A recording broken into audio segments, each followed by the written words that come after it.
show starts in 10, 9, 8, 7, 6, 5, 4, 3, 2, 1, go. The following content contains adult language and humor that is not suitable for viewers under the age of 18. Viewer discretion is strongly advised. The views and opinions expressed during the following video content are those of the individual and may not reflect those of others. Thank you. Train, say your prayers, eat your vitamins, be true to yourself, true to your country, be a real American. Whew.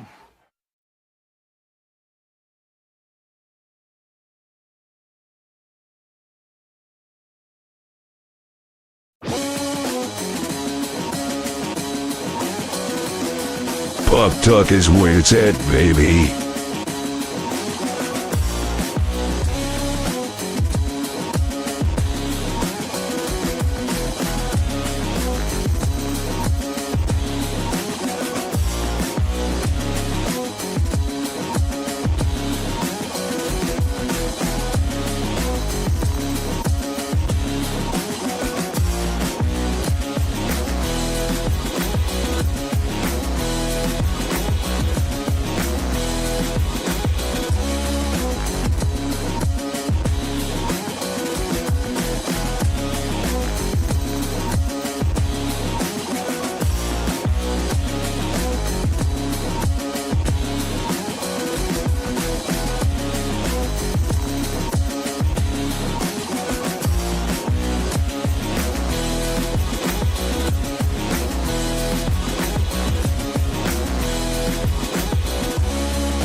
Well, let me tell you something, brother.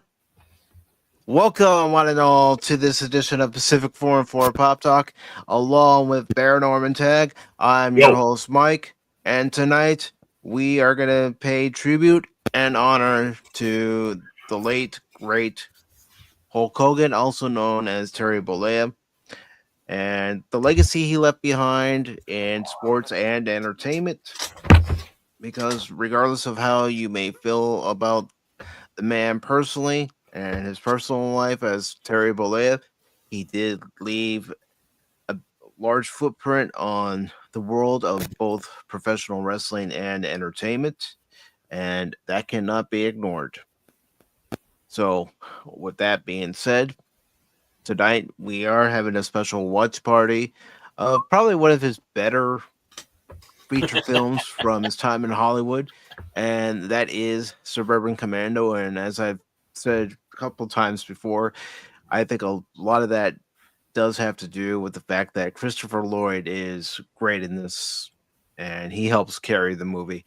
Not to say the Hulkster doesn't, he plays his part, but Christopher Lloyd, to me, has always saved this movie, which is why it became one of my favorite guilty pleasures. But when it comes to Hulk Hogan, you can't ignore the legacy he left behind for the wrestling industry, being basically the face of the AWA under Vern Gagne. That's where Hulkamania first started. And then, of course, he moved on to the World Wrestling Federation. And back in 1984, became the World Wrestling Federation champion, or as it was known as back then, the WWF champion, against the Iron Sheik. And of course, he and Mr. T headlined the first WrestleMania against Mr. Wonderful Paul Orndorff and the late great Roddy Piper. And of course, Hogan's career in WWF spanned many years and a couple decades, and his WrestleMania appearances drew in a lot of fans, of course, but also the fact that he was the top guy for the World Wrestling Federation. It really showed what kind of star power he had, and the fact that you had him and so many other guys like Macho Man Randy Savage, the Junkyard Dog, the Ultimate Warrior, Ravishing Rick Rude, you know, wrestling, you know, basically almost 365 days a year with very little breaks and entertaining millions of people, not just here in the States, but around the world, taking what was once a regional wrestling company globally, along with Vincent Kennedy McMahon. And then, of course, his stardom when it came to movies, television appearances, being on an episode of Baywatch with the Macho Man, Randy Savage. You also had Big Van Vader and Ric Flair and Kevin Sullivan. And, of course, being the headliner for Thunder in Paradise. But, he was part of two great eras of wrestling as well. Of course, the 1980s. Some even refer to the 1980s as the golden age of wrestling. And then a resurgence in his career back in the mid 90s when he was with World Championship Wrestling and the formation of the New World Order with Scott Hall, who was formerly known as Razor Ramon and the World Wrestling Federation. And then you had Kevin Nash, who was formerly known as Diesel in the World Wrestling Federation. And with the way that group was formed at Bash at the Beach, with Hogan being the mysterious third man and hearing the late Bobby the Brain Heenan yelling, "He's the third man, he's the third man." And just, the excitement there was for fans when they saw Hogan come down the aisle and enter the ring, and then he drops the big leg drop onto Macho Man Randy Savage, and he changed wrestling history by becoming heel for the first time. And, who could forget the Monday Night Wars? WWF Monday Night Raw versus WCW Monday Nitro. And for several weeks straight, I believe it was 88 weeks straight, that WCW came out on top when it came to the ratings. But that all changed with the Attitude Era in the World Wrestling Federation where things started to shift. Long story short, WCW is bought by Vince McMahon and the World Wrestling Federation. And back at No Way Out in 2002, a live pay-per-view event, Hogan, Hall, and Nash make their World Wrestling Federation return, and the fans, they just welcomed them in with open arms. Of course, they were the heels against faces like Stone Cold Steve Austin and The Rock. Of course, then Hollywood Hulk Hogan would face The Rock at WrestleMania 18 at the Sky Dome in Toronto to a standing ovation. You might as well call it that, because that was built as a match of a lifetime. Two icons, one being from one era, one being from another era, and they were facing off, and the crowd was eating up, and they were all behind Hulk Hogan at one point. Then they were all behind The Rock, and his stardom, it never really seemed to quit. Even when there was controversy 10 years ago with tapes that were released about his views on, certain aspects of his daughter's dating life. But he still had quite the fan base. You can't deny that. You can never deny the power of Hulkamania. Because But it's worth to note that when that did go down, he hit back hard and destroyed that rag that did that. Just destroyed them, and rightly so, because they're being filthy little twat waffles, and violated, laws and such. They There are did. still privacy laws. They wanted to hurt him, and he hurt them back.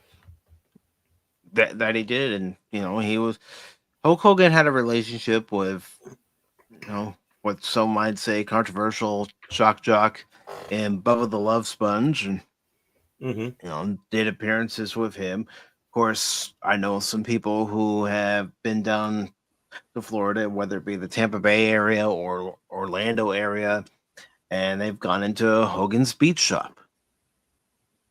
And all the memorabilia that's there, all the merchandise that's there. Again, regardless of what you think about Hulk Hogan, how you feel about Hulk Hogan, he left a legacy behind that a lot of people should be grateful for, because without that legacy that was created by him and also Vince McMahon, wrestling as we know it today wouldn't exist. He was really one of the first people to actually have his own set entrance theme, which was written by Rick Derringer, and that was Real American. Yes, some wrestlers did use some entrance themes on what now known as the independent circuit, on the regional circuit, but as far as nationally, Hulk Hogan was the first in the World Wrestling Federation to use his own theme song. And of course, then you had likes of the Macho Man, who also had his own theme song, Pomp and Circumstances. And the reason why I'm bringing up Macho Man right now is not just because I'm a fan and have always been a fan of Macho Man Randy Savage, but who can ever forget in 1988 the formation of the Mega Powers? The Mega Powers, yeah! So, wrestling transcends, and Hulkamania will transcend as well, because Hulkamania never dies. And if you're not over on the Cosme side yet, that link is at the very top of the YouTube chat. Let me go ahead and pin it there. This way it's easier to find. And it's already pinned to the top of the Rumble chat. You could also find it over on X. But just got a question for everybody. What you gonna do, brothers and sisters? What you gonna do when Pacific414 Pop Talk, Baron Armin Tag, Mike, Pacific414, and this watch party run wild on you? And you can do what you want. I'm not actually ripping off my shirt. No.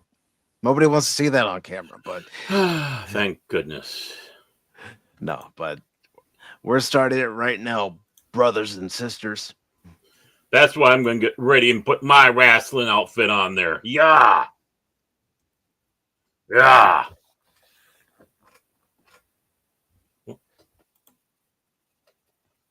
Ooh, it's an AOL Time Warner. Mm-hmm. New line cinema. So where's the old line? Just curious. If there's a new one, there's got to be an old line.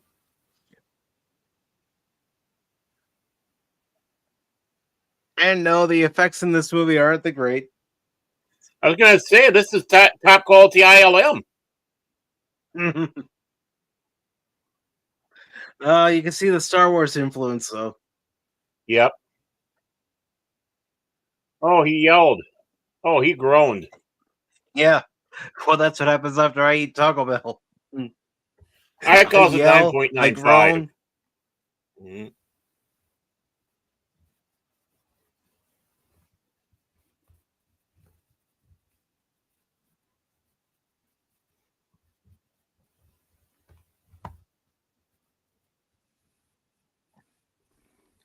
You got to pump those numbers up. I'm just making sure I have it loud enough for everybody.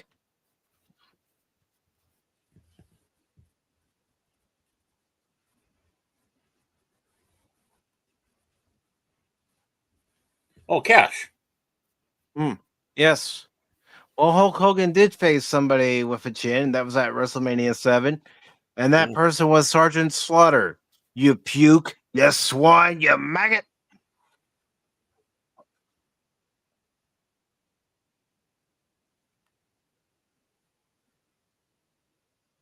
You still got the stuff up on the screen there. I know, I'm fixing it, Baron. Jeez. Well, it was up there for a while. So I thought I'd say something. It was up there for a while. It shows you I watched the film.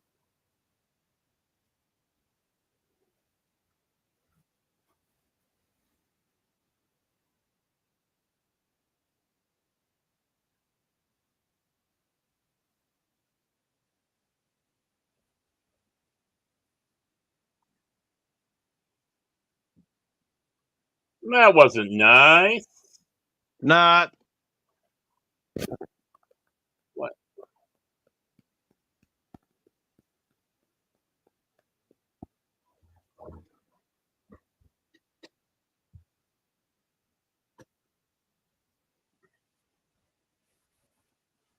It's been a long time since I've watched this movie.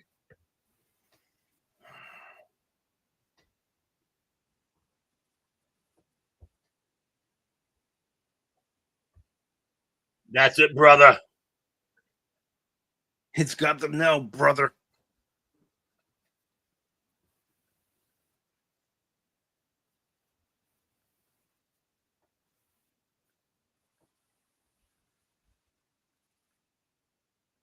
Ooh. Green blood? Ooh. What is he, Vulcan?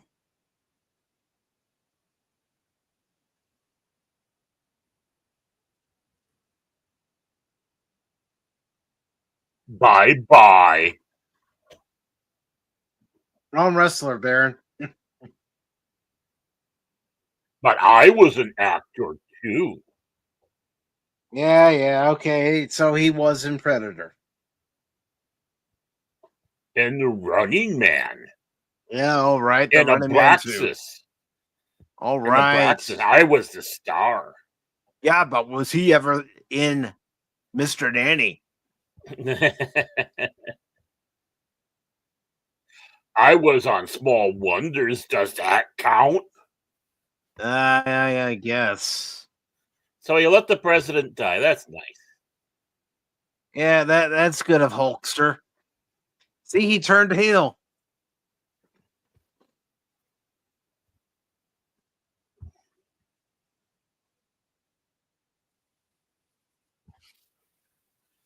Yes. You're in a tractor beam.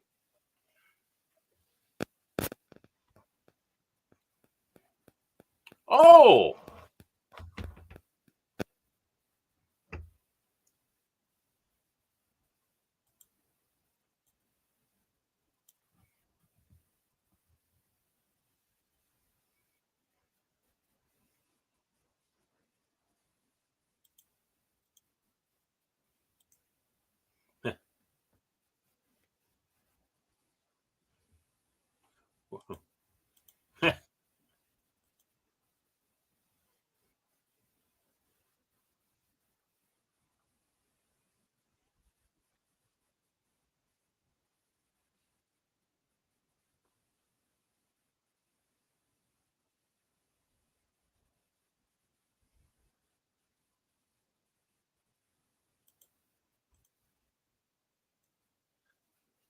You sure about that, brother?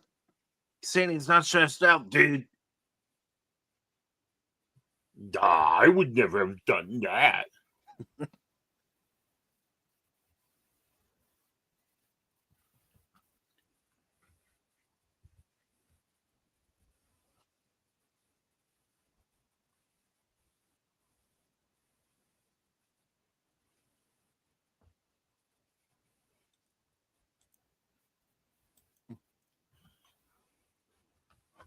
Look at those acting chops, man. Great acting chops, dude.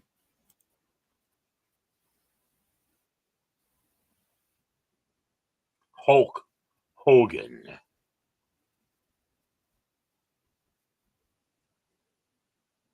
Christopher Lloyd.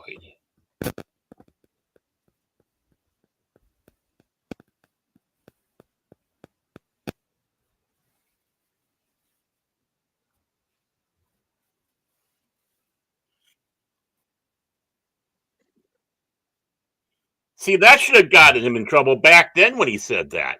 Yep. Why didn't they come down on him back then? Come on, people. And it's good to see Decepticon's Cave of Collectibles, who says, Mr. Nanny made me mad. Hogan in a pink tutu. Yeah, and you know that movie, ooh, good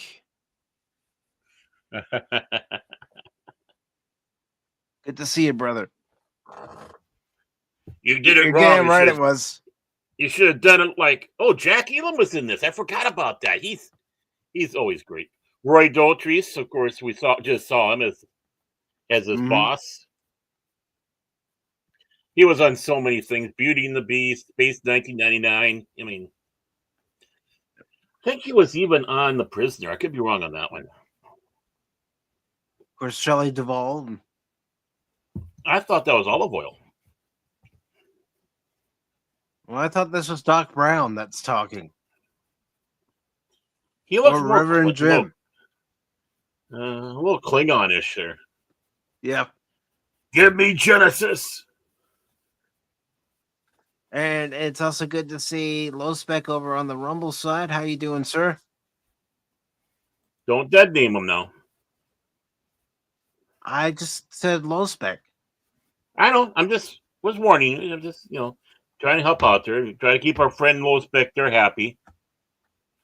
Hulk Hogan being the executive producer is a hoot. Mm-hmm.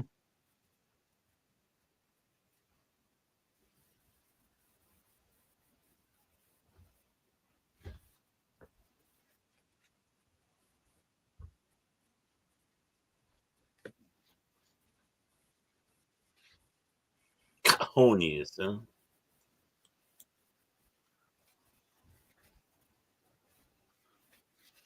Oh, yeah. Larry Miller. Mm-hmm.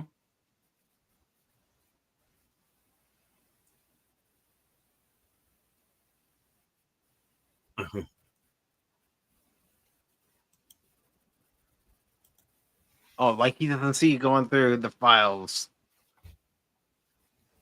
Yeah.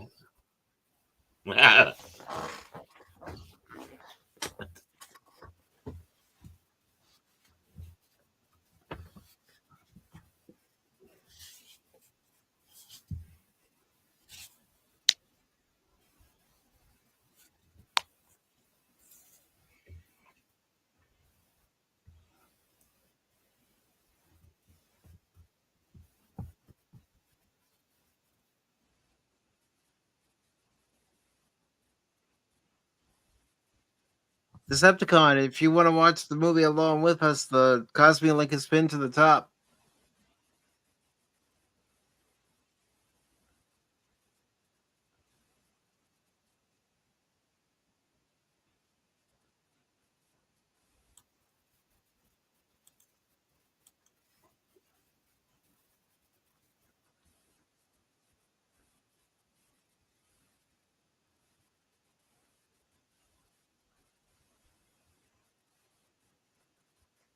Yeah.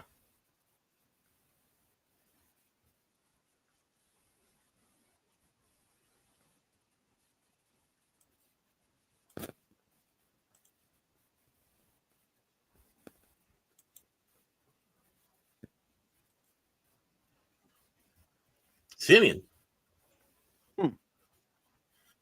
Monkey business. Like dilithium.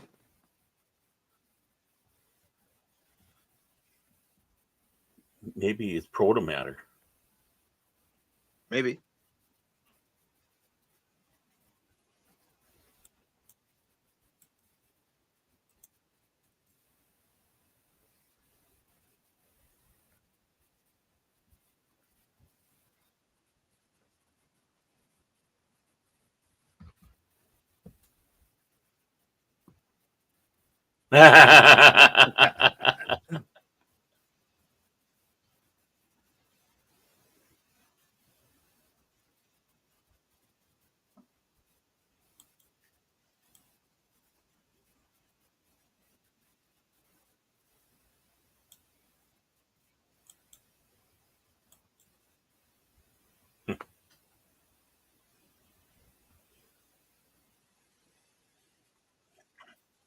Great special effects. Hey, it worked for this movie. Yeah.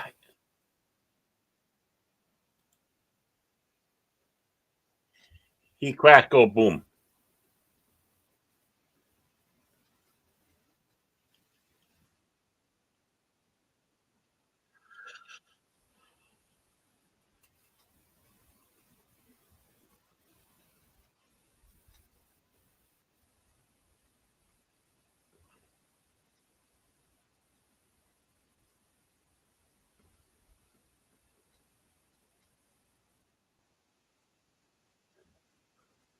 Come on. Get your boogie on, Baron. I'm boogieing, man. You know, I forgot my platform shoes, man. Uh, My bell-bottom pants. yeah. And hello to Lester. Good to see you, brother. Lester. Oh, I wonder if he's got a Decepticon or an Autobot. It could be a Maximal or a Predacon. Little Fiesta. This is Barrett every time he's out on the road. Yeah.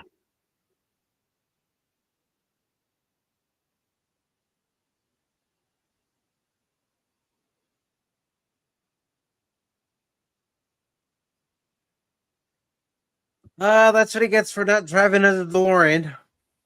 At least he could get it up to 88.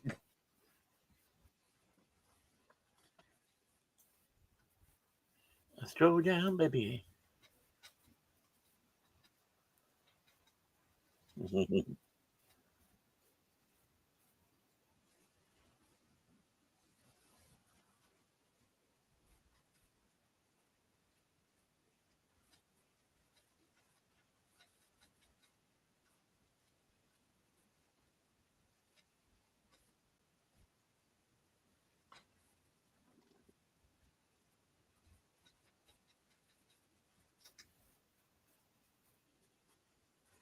Ooh. RC Cola.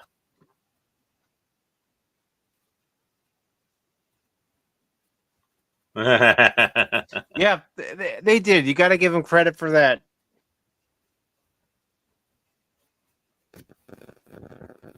How's your day been, Lester?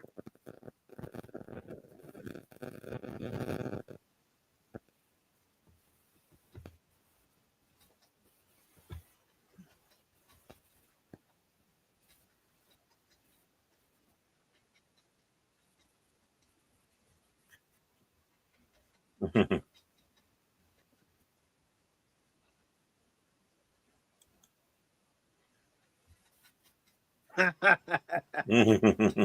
always made me laugh. Triplets, dog out, guys in the truck.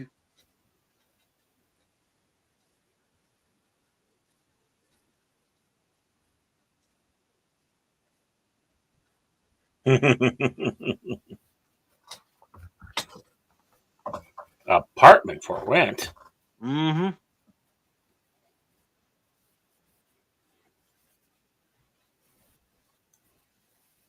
In paradise.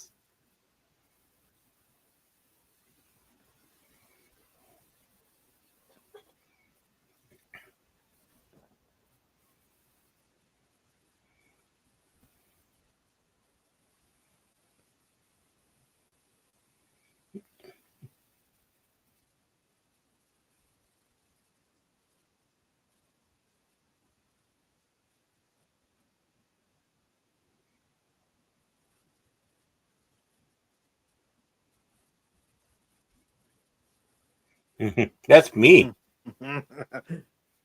I never knew that you were casted in this movie. Yeah. It's a small part. I still get, watching this, I still get a little, a little pinger for every time this The movie's residuals. on. Yeah. Here comes Cash.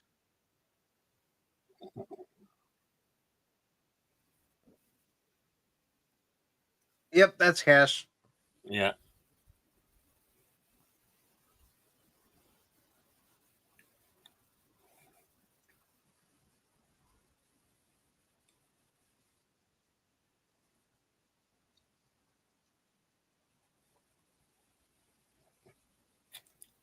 It's a side street.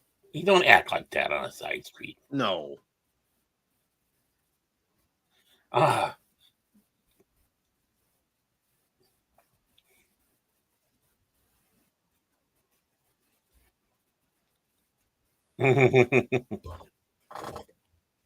Good old Jack Elam. Mm-hmm.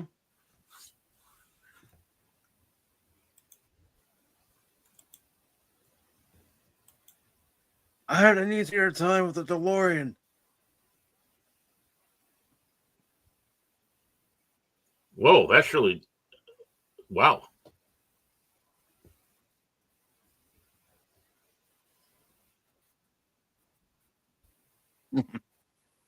Doctor.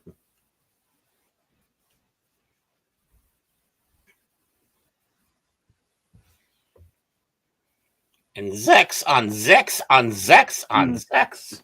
Yep. That's what Dr. Ruth was known for. Yep.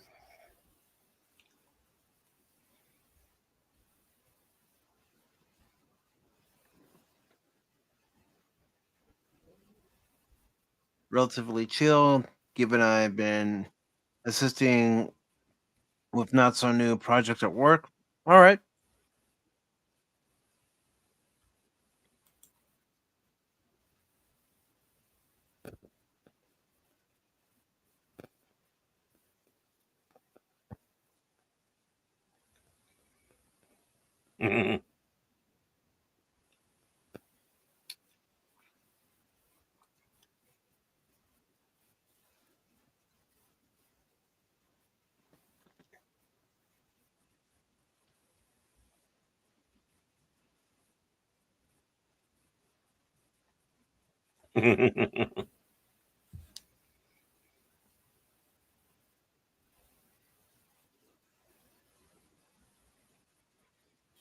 Yeah.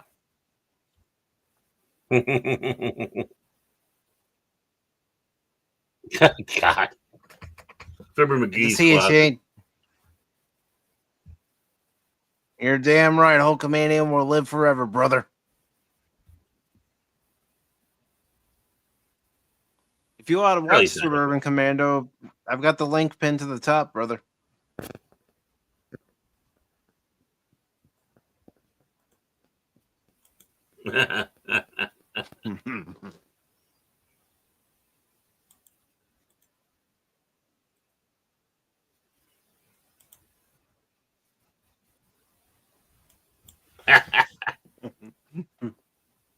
It's for you. Hi.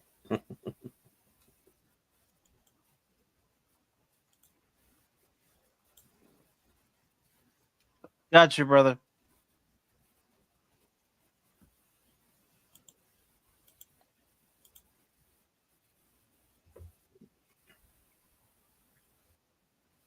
Yeah.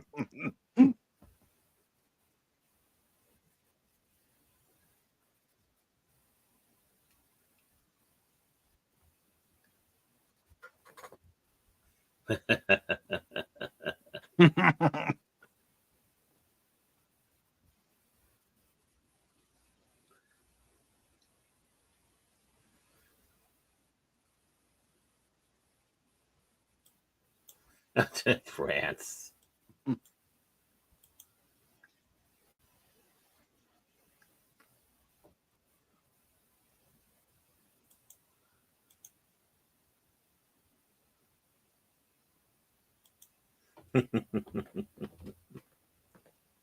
Oh, I would have done better. Because All right, I'm a lesbian. I mean, thespian. You know who Ah. could have done pretty good in this? The Macho Man, yeah. Wonder what Roddy would have done. Oh, you know, Roddy would have eaten up all the scenes. Oh, yeah.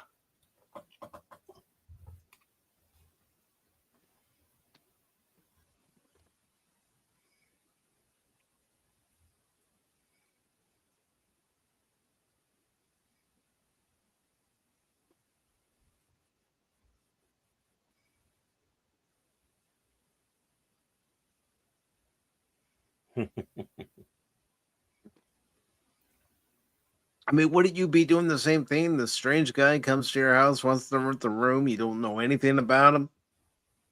Mm-hmm. Let's do some recon.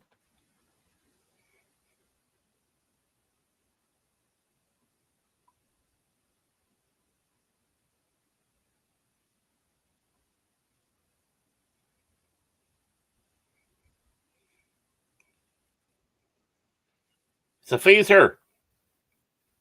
I don't think it's a phaser, Baron, but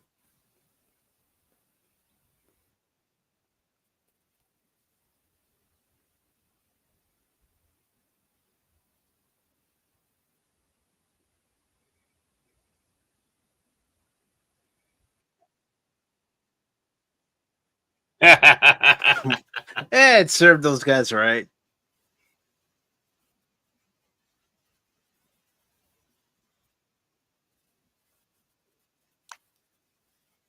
Look at those sets.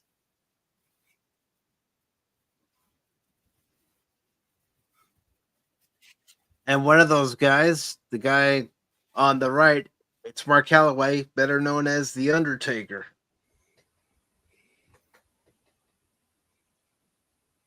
And now a mirror.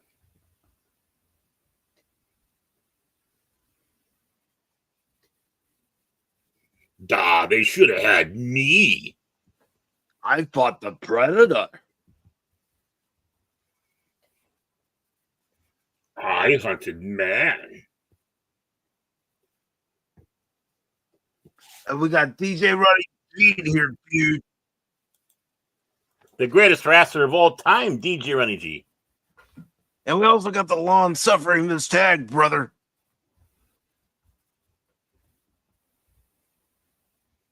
Oh, there goes a couple fingers to Disney. He said Darth Vader in a movie.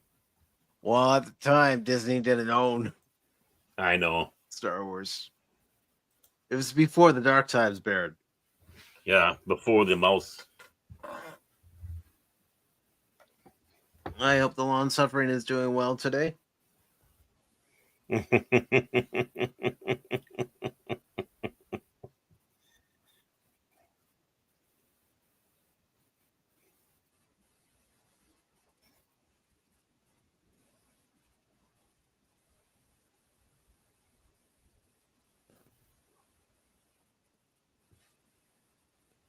Shep. Earthlings.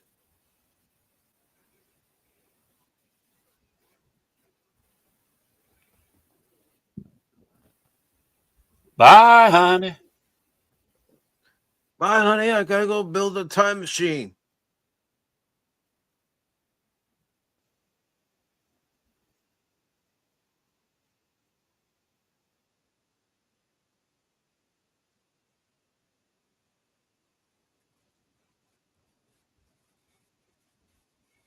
Oh, I remember watching her.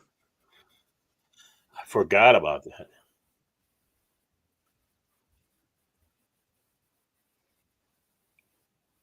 And she was also on Night Court.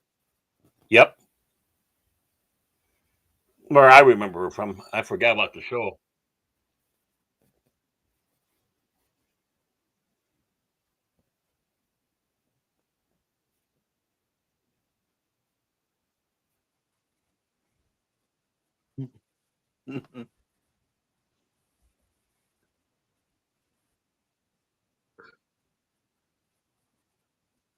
What's that? What did he just throw at him? That is what was known as the paperboy. They used to come around on bicycles or in a car and drop off newspapers to subscribers of various newspapers. Mhm.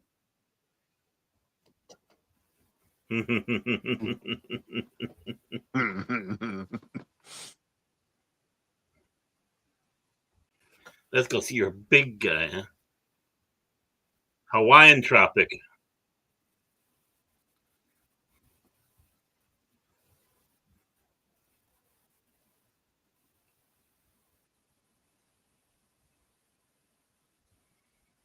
I could do that. I'm sure Jesse could. And here's me skateboarding, folks. And I'm not joking.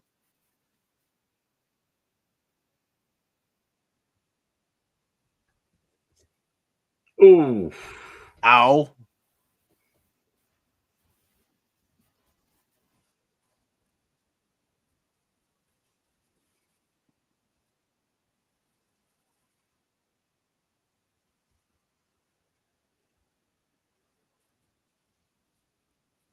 He looks like a Klingon. Yeah, he does. They should have had him play a Klingon. Would he? I wonder if he would have done it though. Maybe. They probably didn't,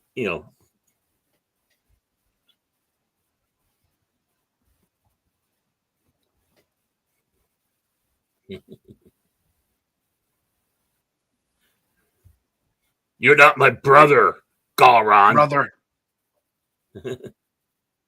Well, let me tell Galron, you something, Galron. You're not my brother. Kapla. Come on, dude.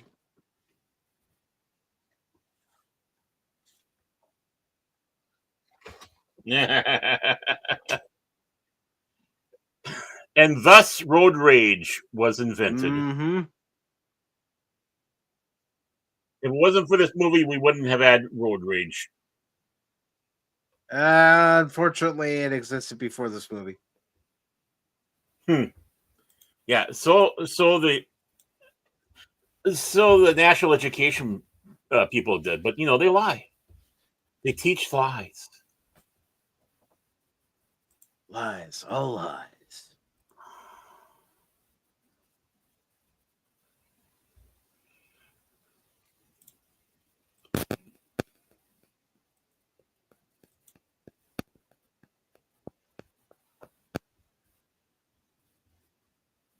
There's Baron again.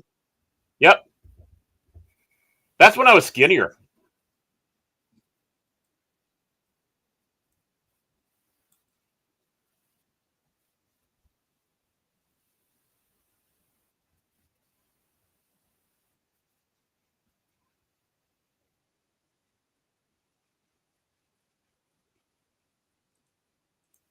You're not gonna fit, Charlie.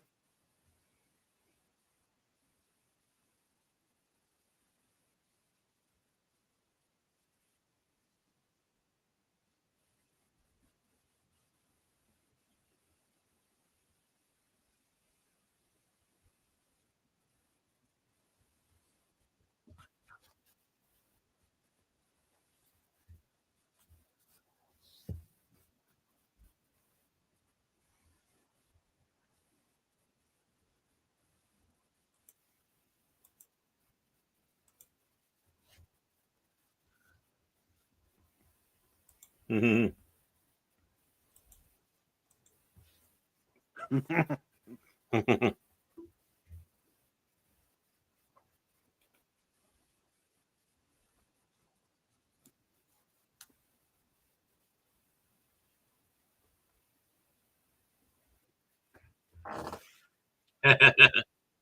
Could I ask?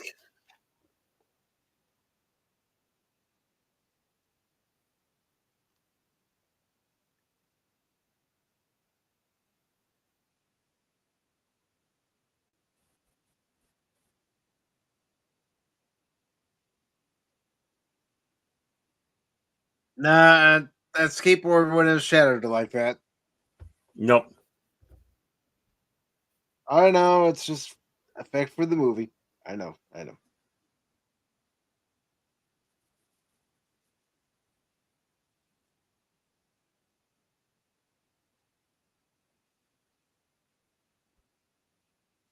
Those old blue California plates. Mm-hmm. I remember them well.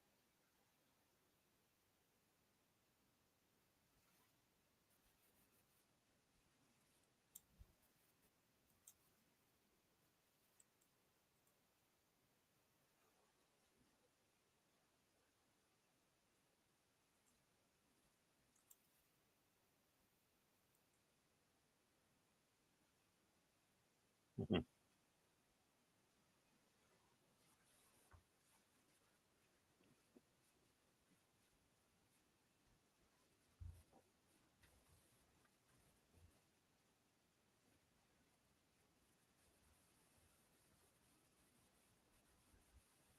And he's not finished yet.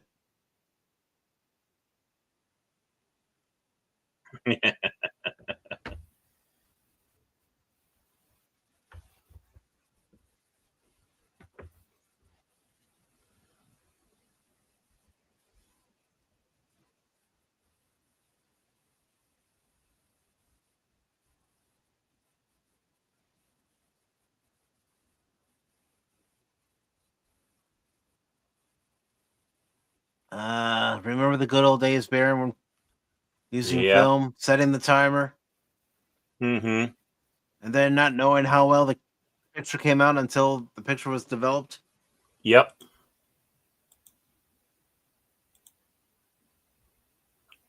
The good old days. Mm-hmm.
Oh.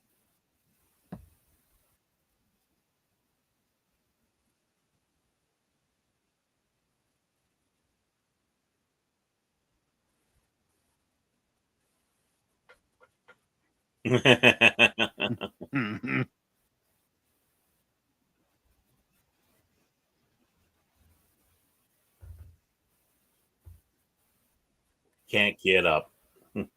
Yeah. We all know why that was put in there. Yeah, but this generation doesn't know. They don't understand that. They sit back going, what does that mean? Life alert. Yep. Hey, Help, I've fallen and I can't get up.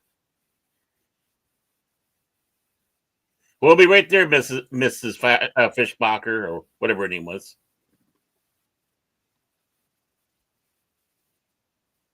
Yeah.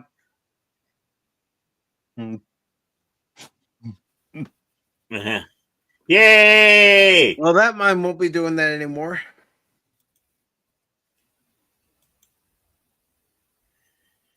How did he know it was mime season? I don't know. Lucky guess, I guess.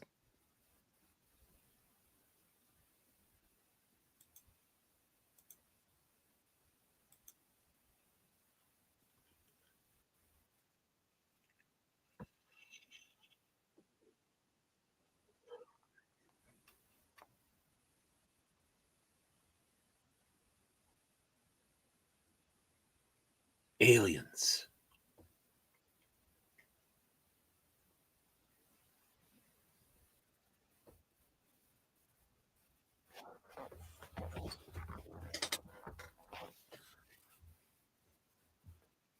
Yeah, Terry, relax. Calm down, dude.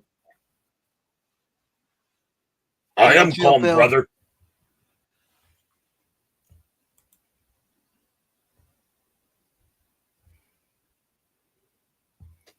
I am calm, brother. Duh.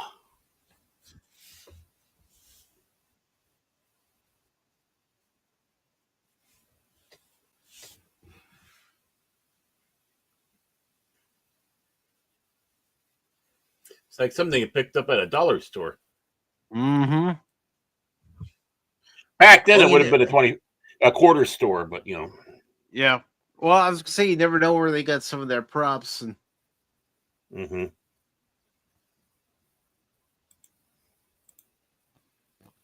if their production designer looked at something and said, I could use that. Mm-hmm.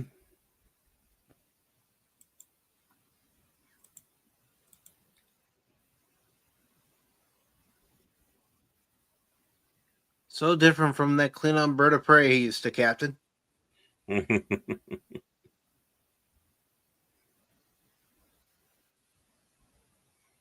Kapla.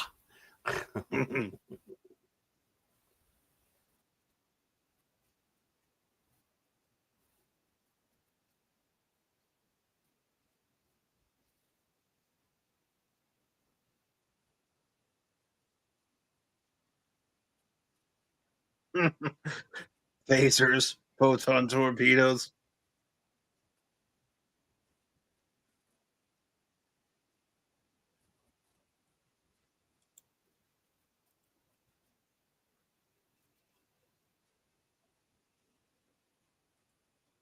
Yeah, wrong game.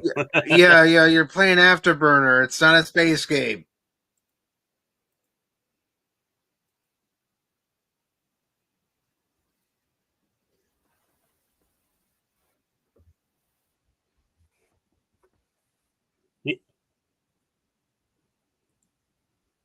What a guy. Oh, Joust.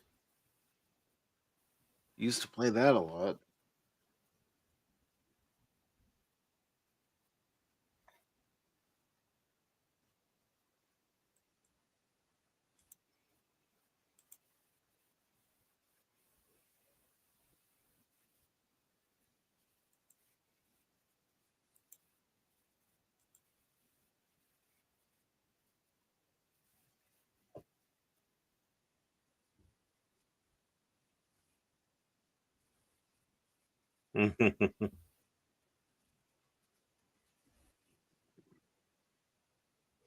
Well, why would you be in a dark alley doing that stuff?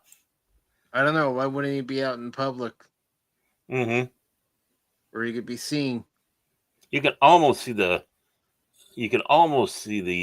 duct tape.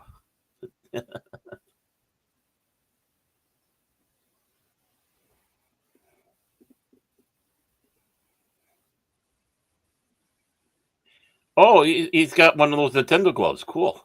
Yeah, it's a power glove, Baron. Well, so much for that camera.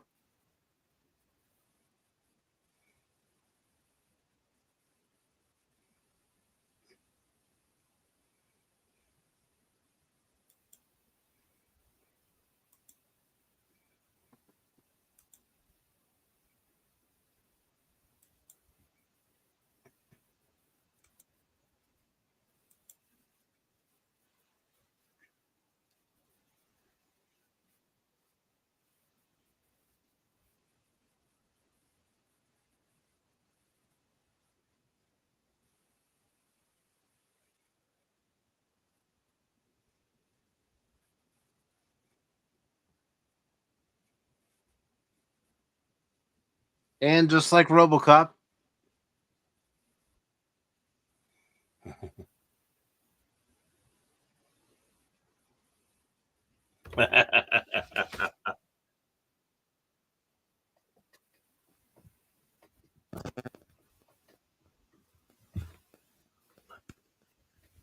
Yeah.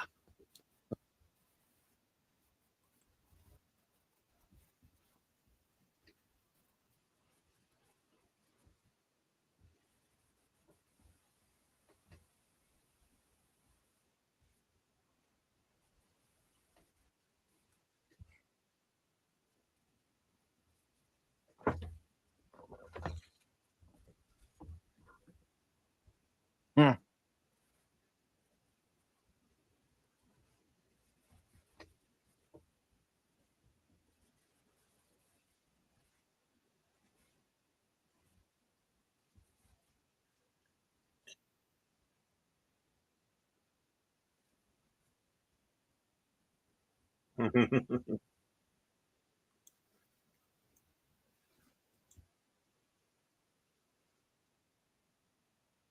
Hi-yo, Silver! Away!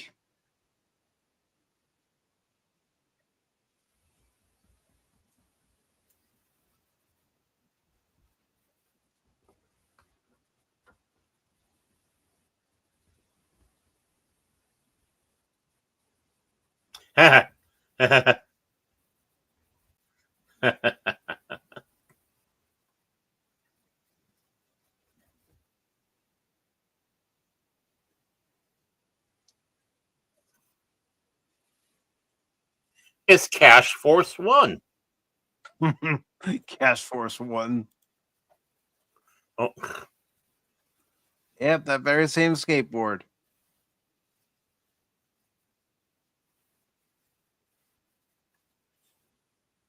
look at those high tech graphics. Hey, they were high tech for the 90s. And the way it's going now in Hollywood, they're high tech for today. Mm-hmm.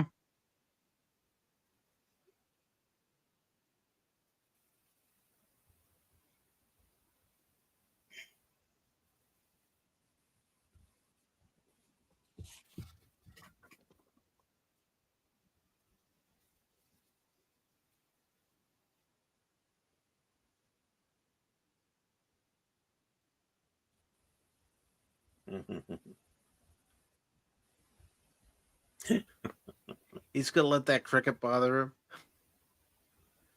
Hey, sometimes they can be the most annoying.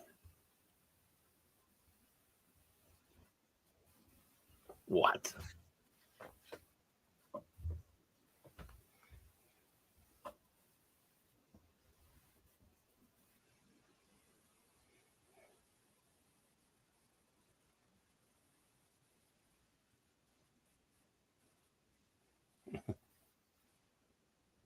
And you know who's providing the voices and sound effects? I don't know. The one and only Frank Welker. I was going to guess that, but I don't know if that's the one.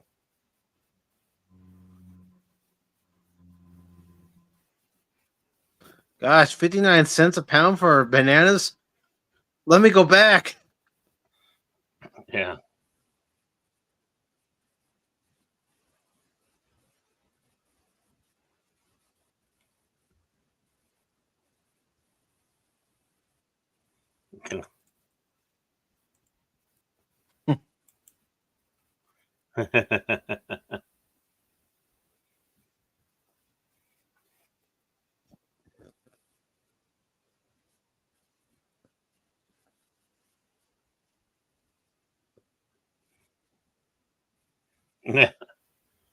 It's like cash after a show.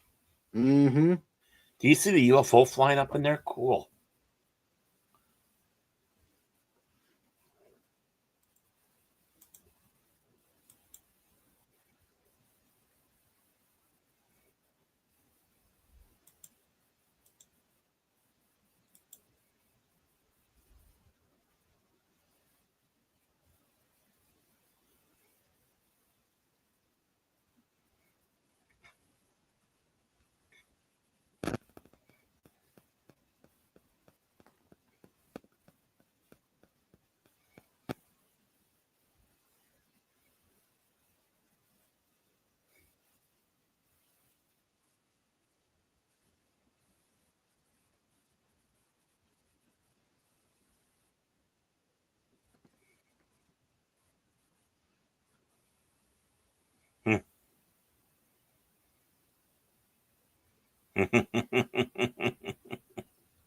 Sometimes the scariest things in the world are the receptionists. Mm-hmm.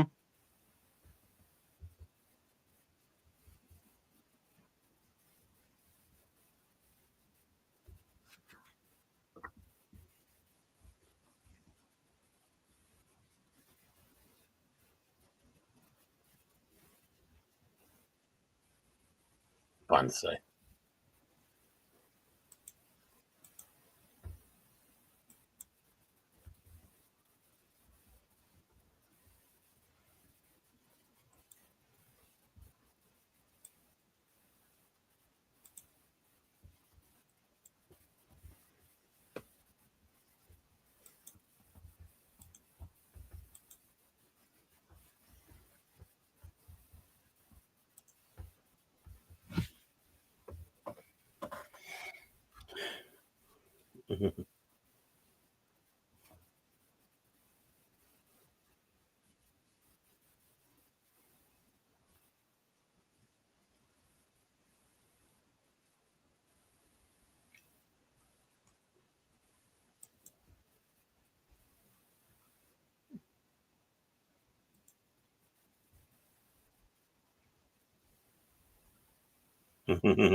I've worked at a few places like that.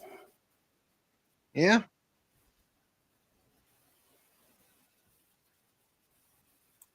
Was the receptionist armed with a gun? Nah, but there was blood to be cleaned up.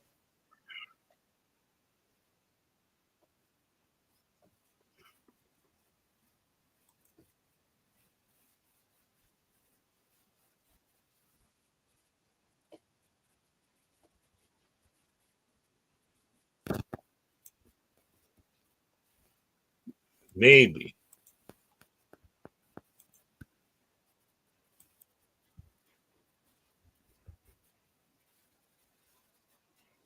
Mhm.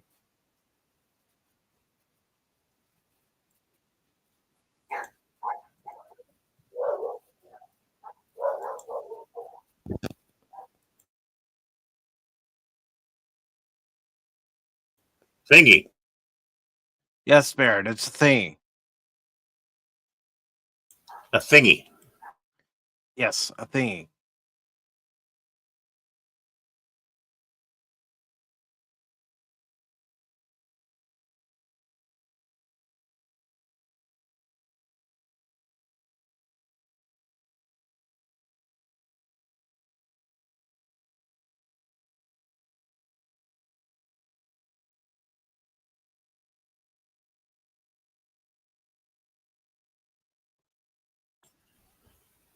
Who are you going to call?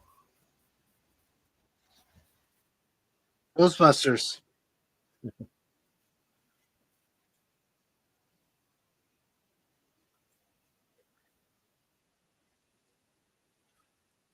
I could have been in Ghostbusters. I'm sure, Jesse.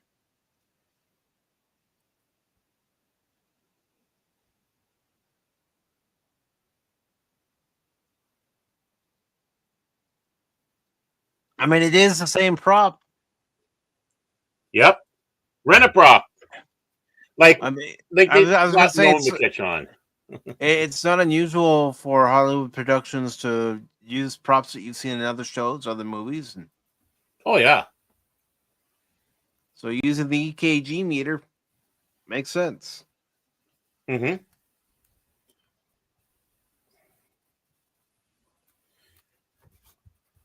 No, there's a lot of I where was they going to say rent Great out the Scott. prop. Star Trek. Great Scott.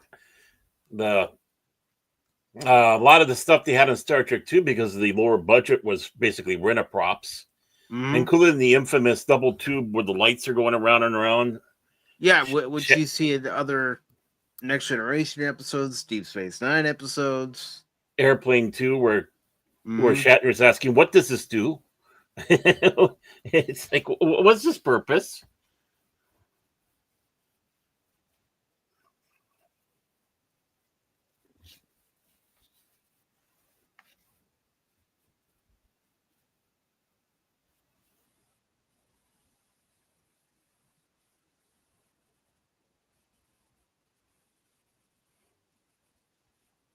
Not so easy as a Chris climbing over that.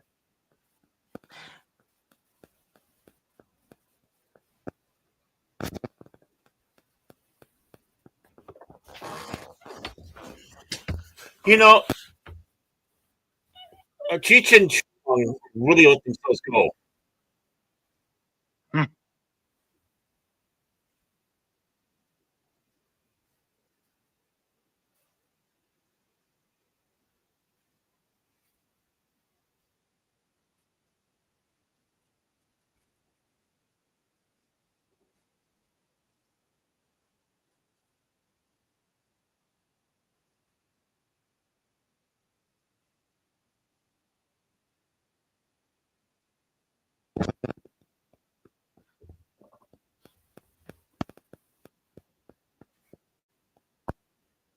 I always thought that was cheesy.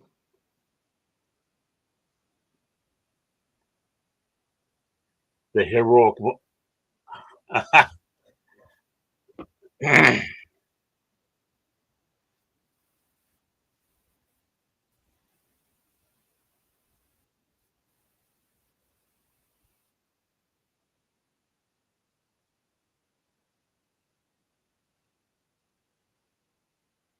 Bounty hunters.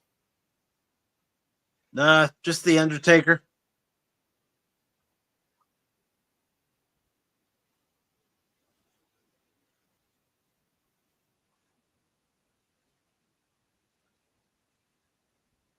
Hey, he's planking. Yeah, he is. Before it was cool. Hey,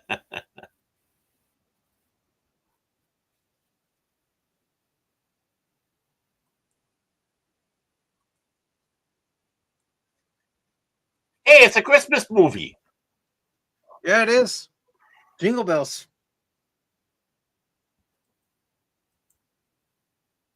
So just like Die Hard, this is now a Christmas movie.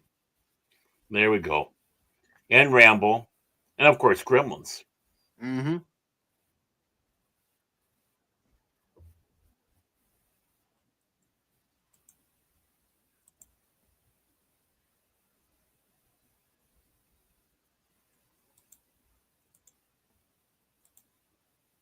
Not feeling so well, are you, Charlie? Mm-hmm.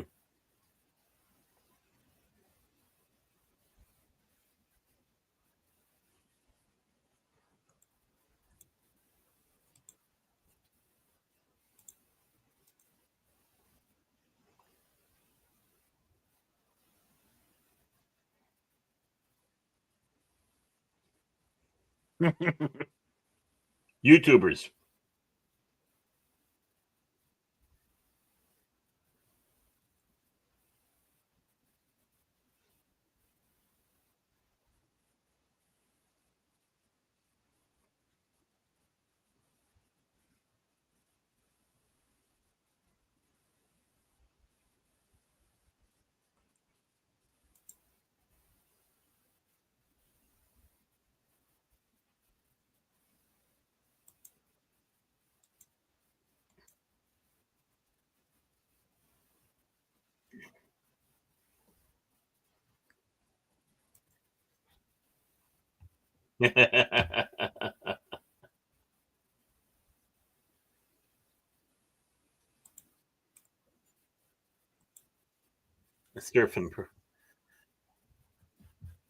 I love the ad placements for RC Cola.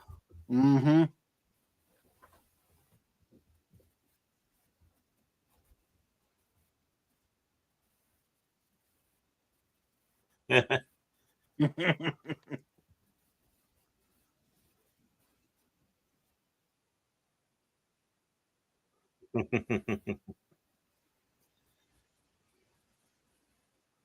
The No, they're ghost looking is for over Ghost. there. Yeah.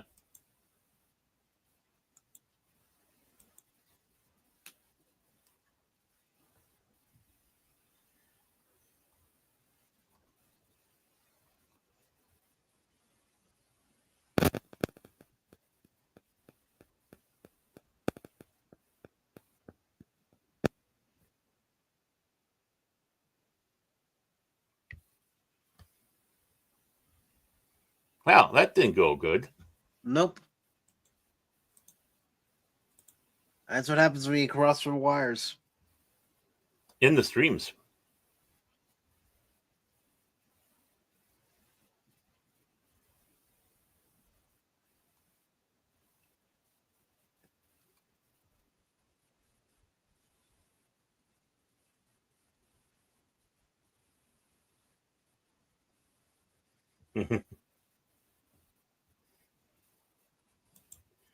Boy, he was a lot tougher as Krug.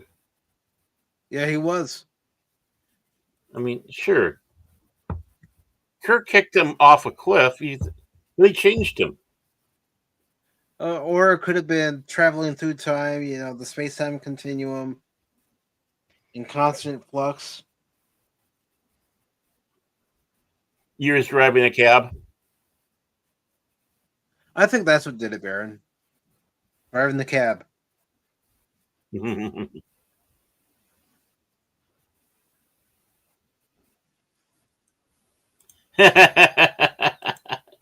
you need to have that as a clip. I could make it a clip.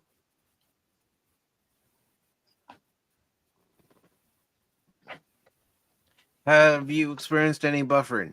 You or anyone else? Yeah, I had, but it's not so bad now.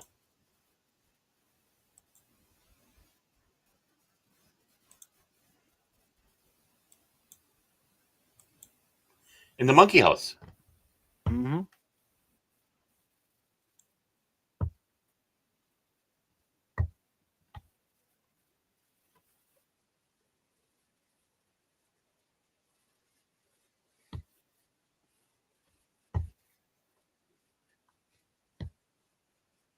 Nice chandelier.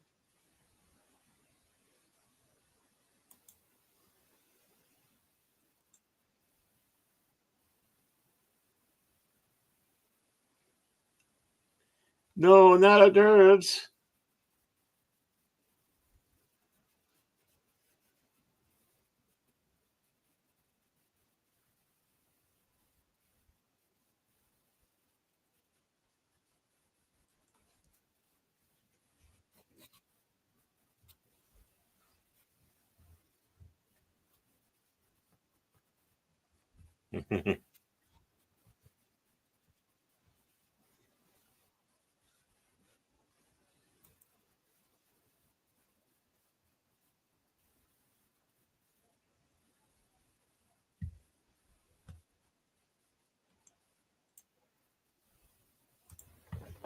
Yeah.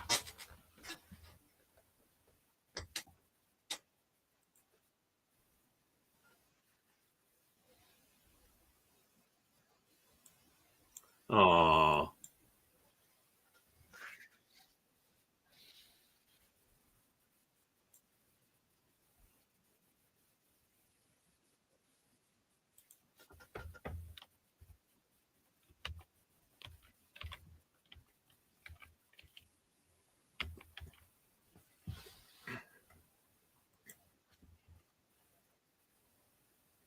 Who cares about the key? You got the holster.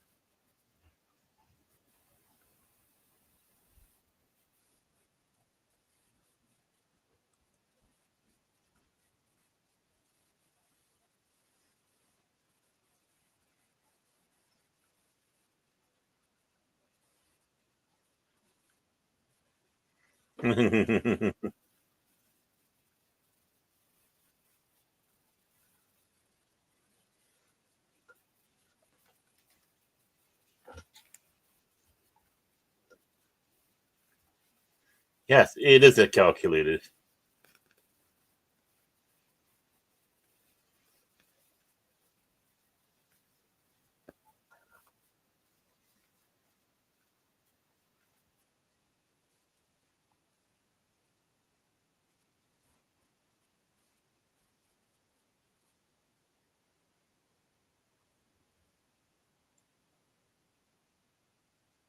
Bad guys.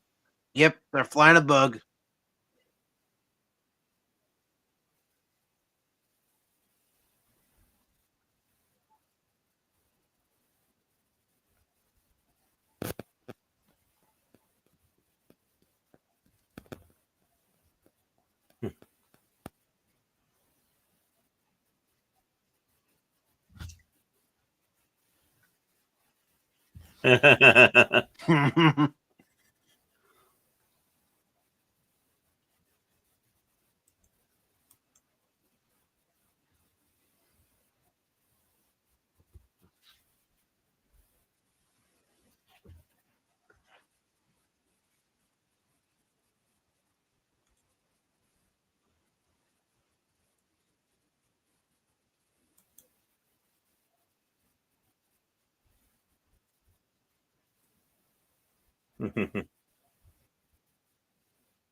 One, two, one, two.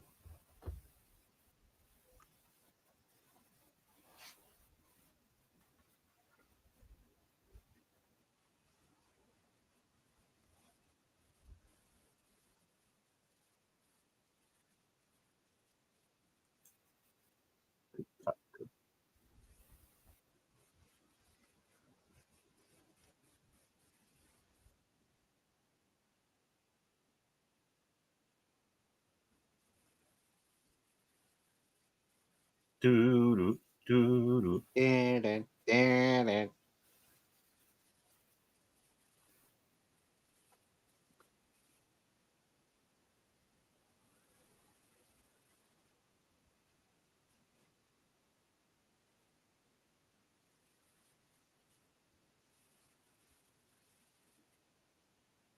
Mhm.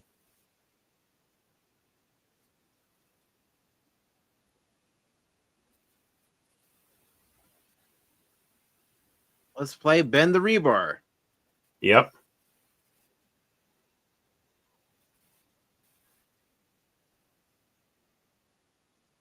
How do you know what a bunny rabbit was? He's been on Earth long enough to know.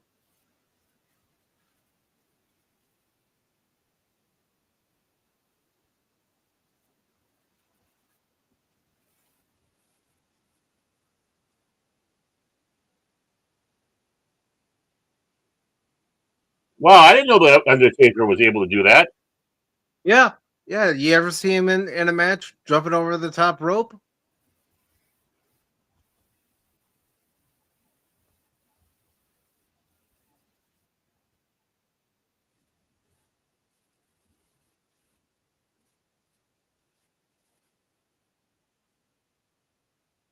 Clothesline.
No, guys, get a ring. Yeah. There's a squared circle. Dead man flying. Oh shit.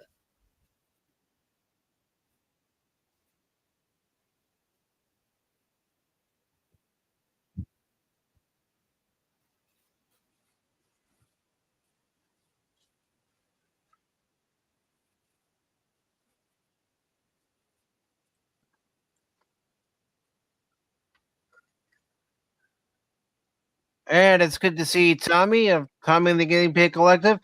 And he says, interesting fact, the company Rubies produced the PKE meter for Ghostbusters and owned and rented it out after Ghostbusters movies included They Live and Suburban Commando. Hmm. Yeah, Baron and I were making a comment about the PKE meter being in there, talking about how you see different props and set pieces from different shows Mhm. and movies, depending on where they rent it out from. And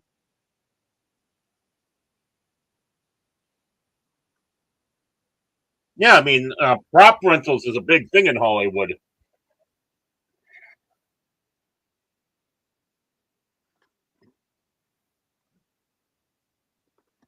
It's our Looney Tune moment. yep.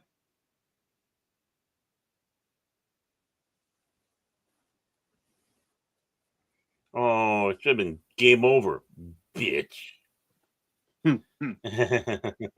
Poor Undertaker.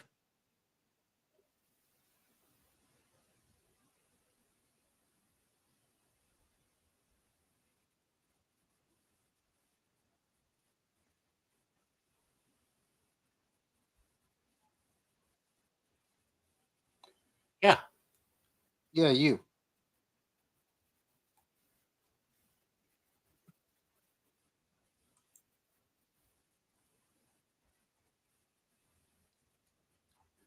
Mm.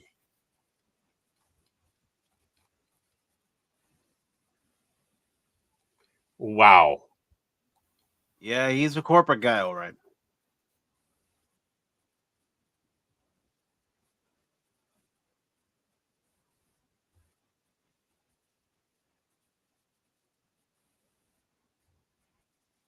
Yeah.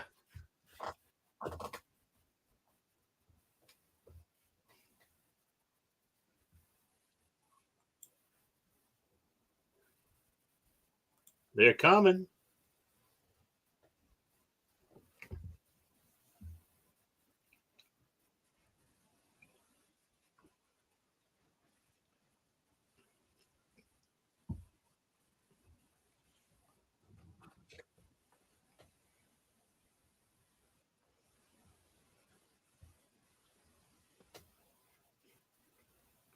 Thanks, Charlie.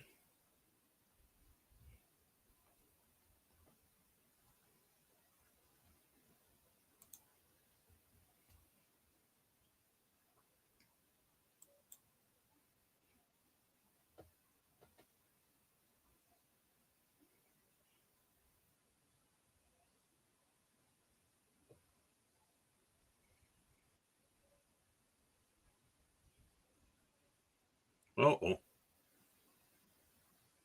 Well, that melts the locks. Thanks for pointing out the obvious, Mike.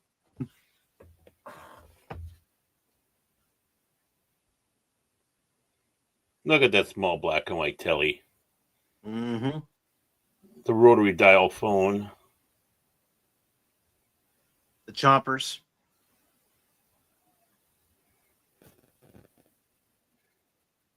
The clappers.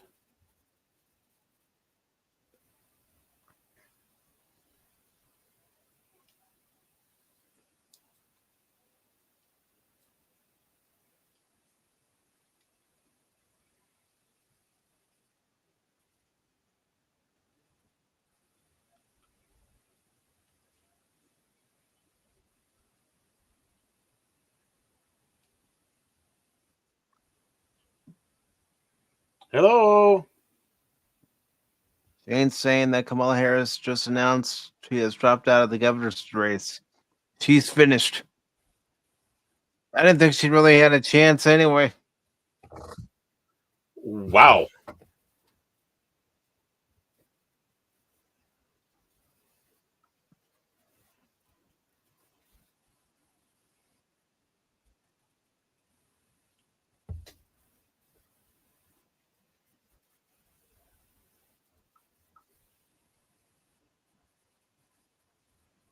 Yeah.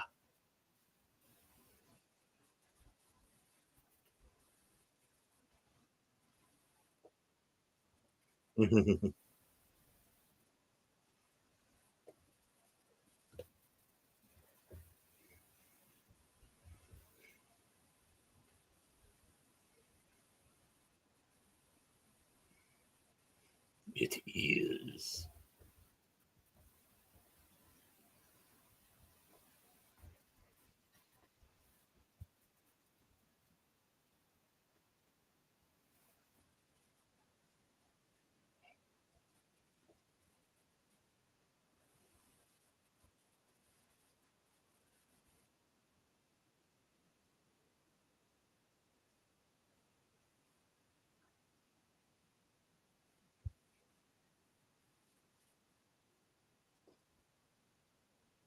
Yeah.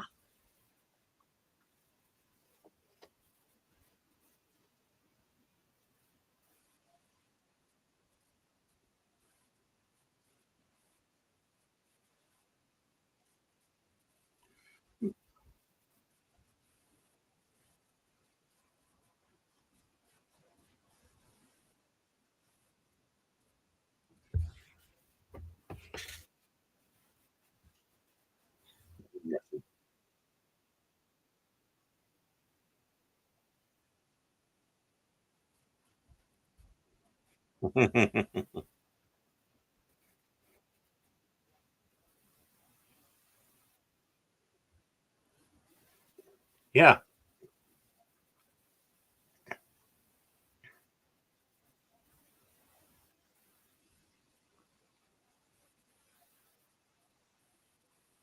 Mhm.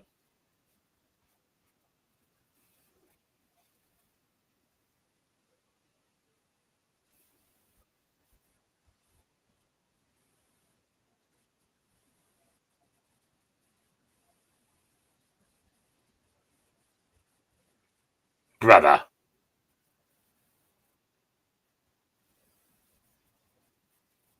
Ooh. I just like you. I'm as good as my word, dude.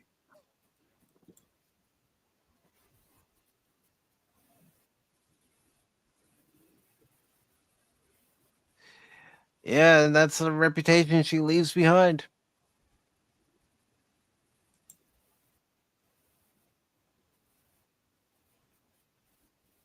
I don't think we're going to hear about her again anytime soon.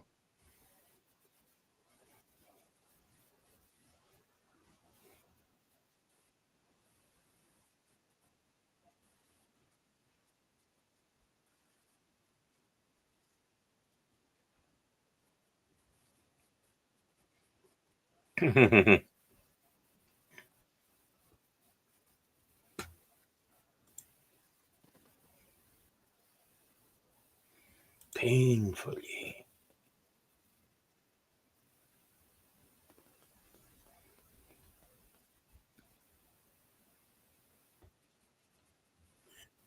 Yeah, you can.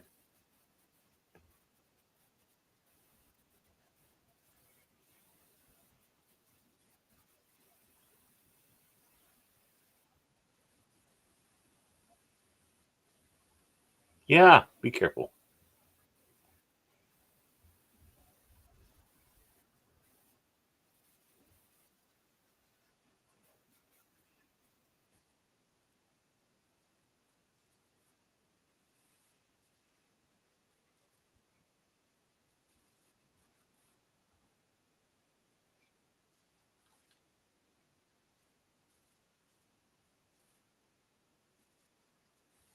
Mm.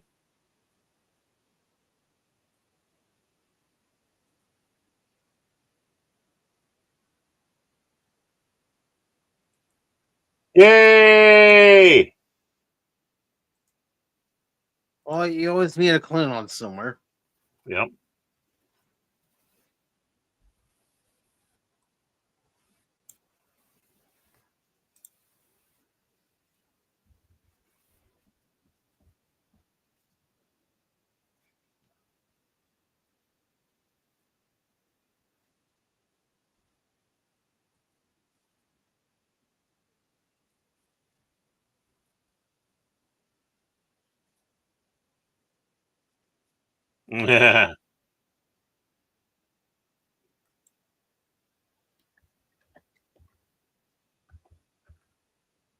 Oh, oh, he's the Incredible Hulk. The Incredible Alien. You won't like me when I'm mad.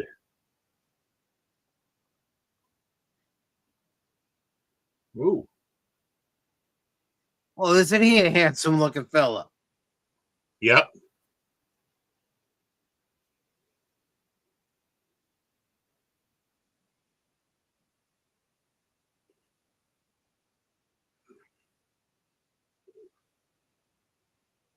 And Frank Walker at work again. Yep.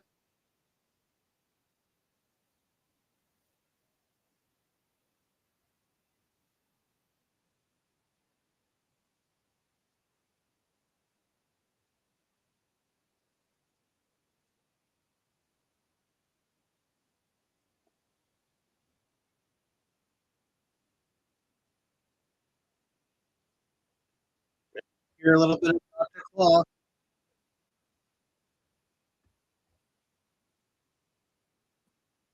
Ooh, shocking. Weird science. It's a shocking night at the old disco. Weird science. We should watch that sometime, man.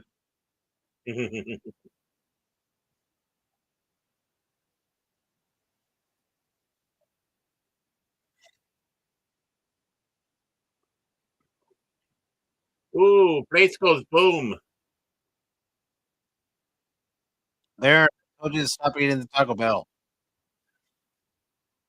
I like things when they go boom.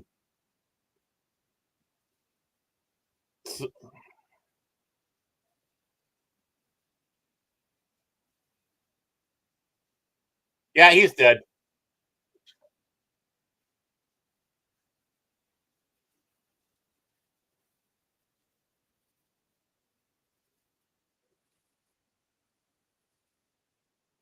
There was this chocolate factory I went to. No, what? Huh?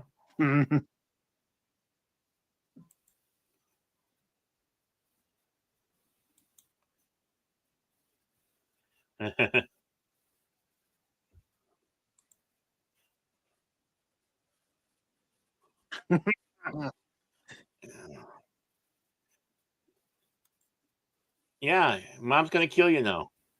Yeah. Even if you already have a concussion, she's going to make it worse. Mothra.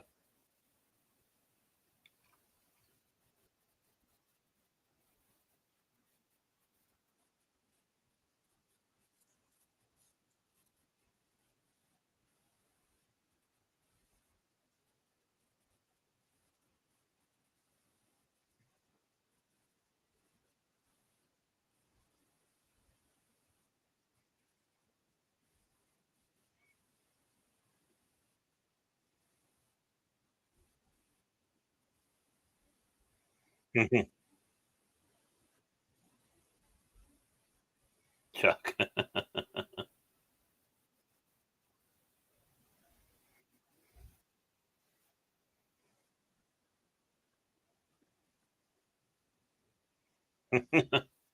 I was you before him.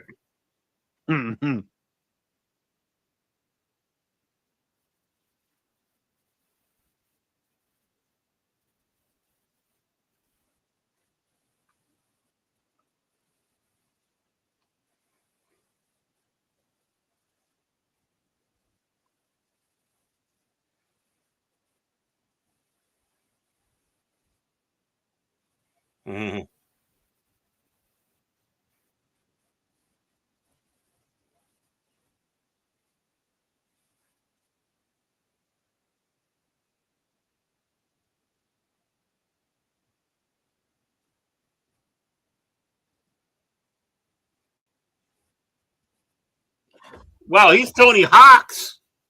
Yeah, man. Well, see, he's making Tony Hawk look like nothing. Why? Because it's the power of Hulkamania, brother.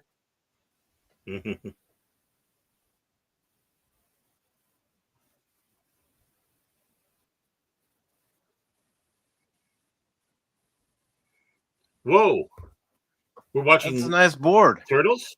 Yeah, Well, Turtles was popular at this time. This came out in Yeah. 91. I was in the 6th grade when it came out.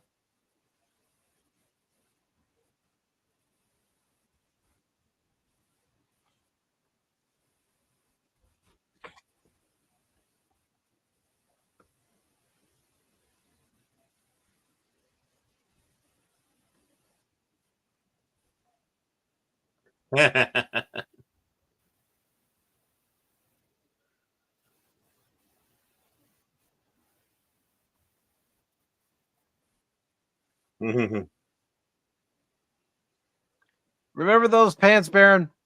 Remember how Yep. we used to dress back then? I didn't use. No. I didn't dress like that. Yeah, right. No, I didn't. I had to. I,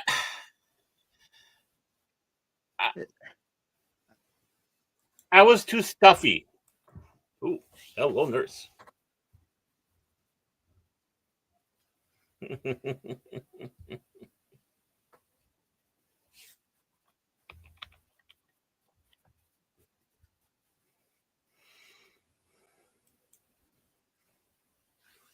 I mean, I was like David Mitchell when I was growing up.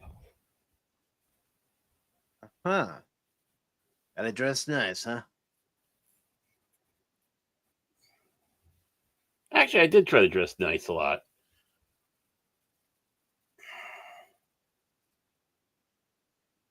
I mean, I tried to dress nice growing up, but I still try to dress nice when I'm going somewhere. I'm surprised you know who David Mitchell is. Well, you know, There's not people out there, I don't think, that knows who he is. it's a shame, really. He looks better with a beard now. And yeah, I was about as uptight as him, too. Aaron, relax. Don't worry. Don't worry. Give him a few years. He'll relax. He'll let loose.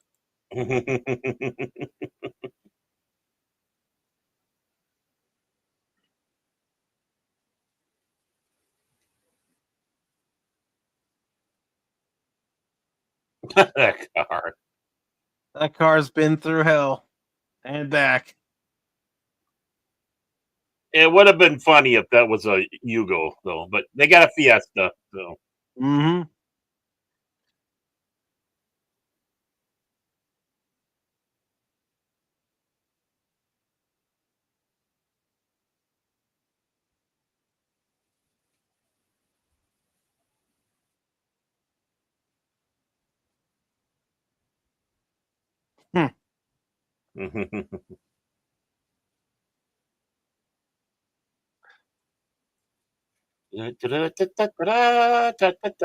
William Tell Overture. Yep. Famously used for the Lone Ranger. Mm-hmm. Done better than that.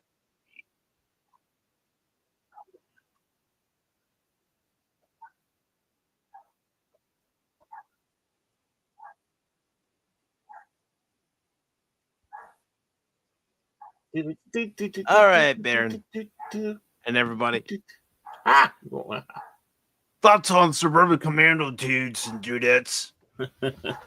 I mean, it's just a fun film just to waste some time with and have some popcorn. I mean, unlike the garbage that sometimes comes out now, like Happy Gilmore 2 or whatever, at least you don't really feel like you lost any time watching it.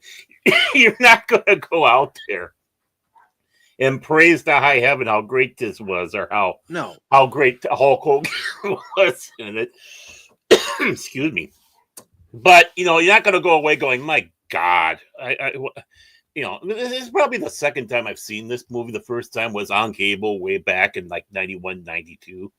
But again, you know, even sitting through this, I don't feel like I've lost any time, you know, watching it. So it's like, it's entertaining. It's fun. It's just, and then seeing who's all in the film. Yeah. All the people who are in there, and just, yeah, it's just fun. Yeah. It just, you know, it wasn't trying to be Shakespeare. No, it's just trying to be a good, fun, family-oriented movie back then. Mm-hmm. And it starred Hulk Hogan, right? Who was still a draw at the time. Oh, a huge draw. That's why they did it. And, you know, why he had the name above Christopher Lloyd. You know, you'd think it'd be Christopher Lloyd, then the Hulk Hogan, but nope. You know, like, you know, if you want to get into like the little nitpicky things, it really was hard for you to really get Hulk Hogan, you know, being all that much with the family, because he didn't have enough interaction with the family to see that there was a relationship building up. All it was just like a bunch of little vignettes as he's going through the town, which is not bad. Don't get me wrong. But, you know, from saving people, you know, dealing with the kids, moving moving hot rods and being threatened with a lawsuit.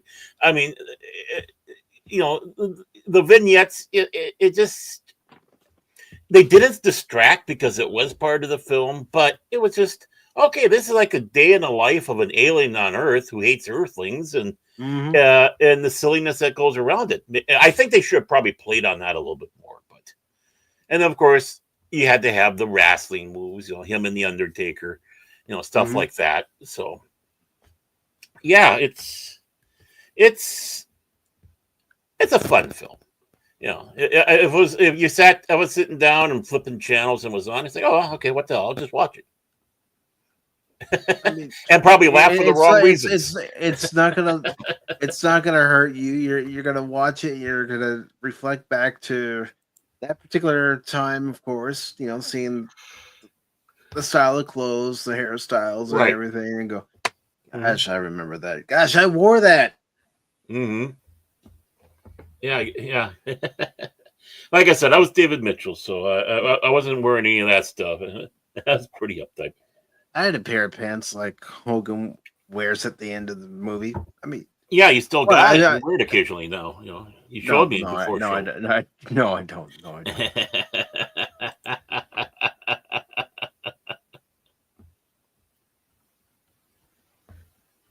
But I mean, honestly, I could have chosen No Holds Barred, but I know how I look at that movie. I can't stand that movie. It's bad, and I mean bad. No Holds Barred. Oh, No Holds Barred. Oh, yeah. Mm-hmm. And then he didn't really endear himself into the Hollywood world. You know, no, he might have been Hollywood Hogan, but you know, it's like, yeah, you really. he never really made it big. I mean, you could argue that The Rock made it big as a movie star, but whenever you see him in movies anymore, he's just playing himself. Right. Really, the one that was out of the wrestling that was probably the best actor of them all was Roddy Piper. Roddy Piper. Mm-hmm. Which I do want to let everybody know, in October we are going to watch They Live. I've come here to chew bubblegum and kick out. I mean, that man should have had a bigger film career. He really should. Play it, Bear. I know we haven't gotten any new members, but still gonna play it. I have come here to chew bubblegum and kick ass. And I'm all out of bubblegum. I completely forgot about the Ultimate Weapon, Tommy.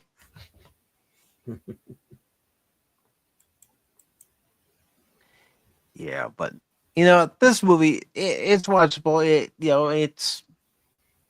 is what it is. Mm-hmm. Yeah, it's fun. I mean, yeah. It's where you just sit back and say, "Hey, it's just a movie. Just sit back, turn off the brain, enjoy." You know, because we need those stuff. Yeah, we do. We need the silly, dumb, goofy movies that do make you laugh.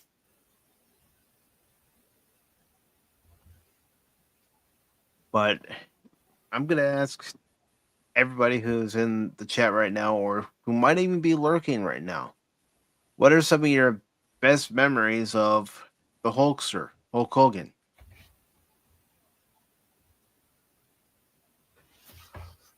I mean, it basically, for me, you know, as we wait for stuff to start popping up, it's just his personality. Mm-hmm. You know, him being who he is, you know, so you know, he was a social culture, pop culture icon. And I'm sure that, you know, those are probably some of the things that Jesse doesn't like because, you know, he got it bigger, even though I was in Arnold's films. So. Yeah, but Jesse, a lot of people don't like you. No, he did it to himself. Mm-hmm. And he's so freaking crazy. I think it's all those bumps he took in the ring. The bumps and the steroids and handing out the towels to the Navy SEALs as he's wishing he could be one of them because he was never a SEAL. He was a hard hat. Even though his unit did get absorbed in after he left the Navy. And I wanted to make sure that his DD-214 was hidden. So no one can see what he really did. But, you know, Hulk, yeah, I mean, you know, there was a legacy. I mean, up to his death, everybody knew Hulk. Mm-hmm. I mean, this year, the announcement that his beer brand, Real American Beer, was going to be sponsoring WWE Monday Night Raw, and then he was in a venture with former head of WCW Eric Bischoff on Real American Wrestling, which is supposedly still going to be going on Fox. And yeah, it's just, and of course, whether you like it or not, his flamboyant performance at the RNC. Yeah, and Tommy, you're right. Think about anytime you go onto X. I mean, it's almost been a week since he passed, and it'll be a week tomorrow. And just the vitriol that's on social media on X, because people are happy that he's dead and saying nasty things about the man, but you can't deny the fact that the man made an impact on a lot of us, especially those of us growing up in the 80s. Well, again, these are the ones that celebrate young girls in camp leaders being drowned to death. They're the ones that fantasize about that Hunyuk that shot that medical guy, from here, and want to marry him. He's getting oh, marry me. Their panties all wet over that guy. It just, these people are sick. And of course, a lot of them are pissed off because he was able to take down the rag that did the hit piece illegally. Well, not only that, people are pissed off because he was at the Republican National Convention last year. Yep. And he endorsed Donald Trump. Yep. And even though he wasn't there, The Undertaker did too. So they're people. But Glenn Jacobs, better known as Kane, he endorsed him. Yeah. I mean, just because someone's not of your political ilk does not mean that you give them vitriol. But they're so busy spewing forth poison and demonizing. They say we're demonizing, and it's like, no. If that's the case, we wouldn't watch a single thing out of fucking Hollywood because, most of Hollywood aren't aligned with us, and and mostly all they are puppets being told what to do, and don't have an actual thought in their own head. My take on a lot of the actors has really soured a lot in the last few. It's really soured. People who cannot perform or do anything unless they're told what to do, and then going out there and telling us what to do, and then they're shunning of others because that's what they're told to do. It's not what they want necessarily, and it's like, well, he's my friend. No, you don't like him no more. Okay. These are the piss ants, and there's no wonder why Hollywood's dying, because you have that element. That's one of the elements, and it comes down, you just don't hate them enough. Yep, because when you look at it at the end of the day, none of us are perfect. Not you, not me, none of us. I'm perfect. I'm perfectly imperfect. Is that the thing?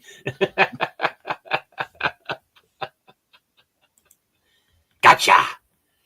No, but we all fuck up. We all do something. We all say something. Sometimes it's a heat of the moment. Sometimes it's because we might have had one too many little drinks or such, and and say something, and then they turn around and hold that against you for the rest of your fucking life, like they did with Mel Gibson.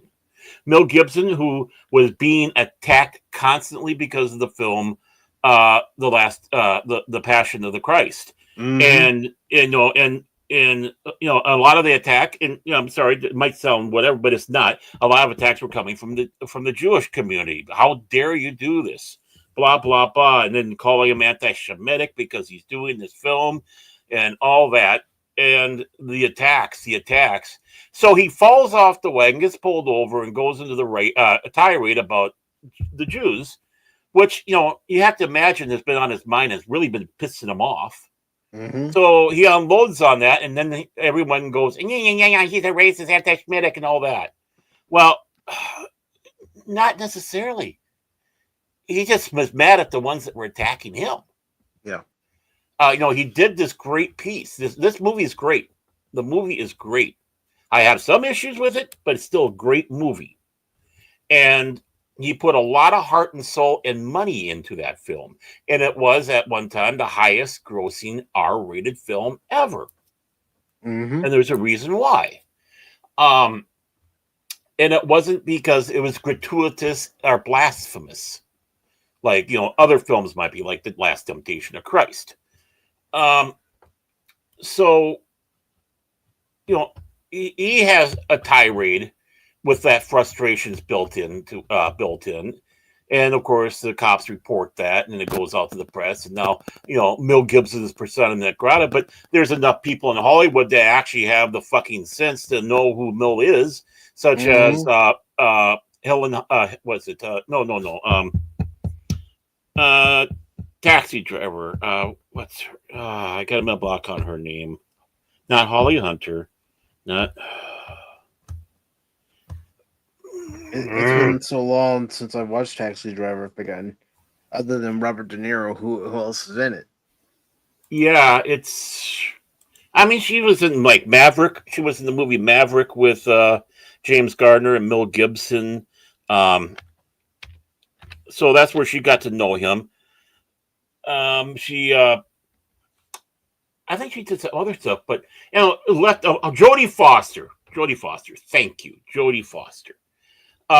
She came to his defense, and here she is. She's a lesbian, and she is a left-leaning one. But she comes to his defense. Boom, there we go. I think and of course Robert Downey Jr. You would not have Iron Man. You would not have this.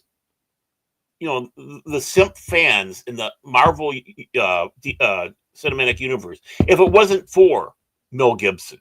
Mm-hmm. For helping Robert Downey Jr. get back on track, because no one wanted to touch him. No one wanted anything to do with him. No, he was a liability. He was a persona non grata. Nobody. Oh yeah, she was in the movie The Beaver with him as well. And no jokes, guys, no jokes.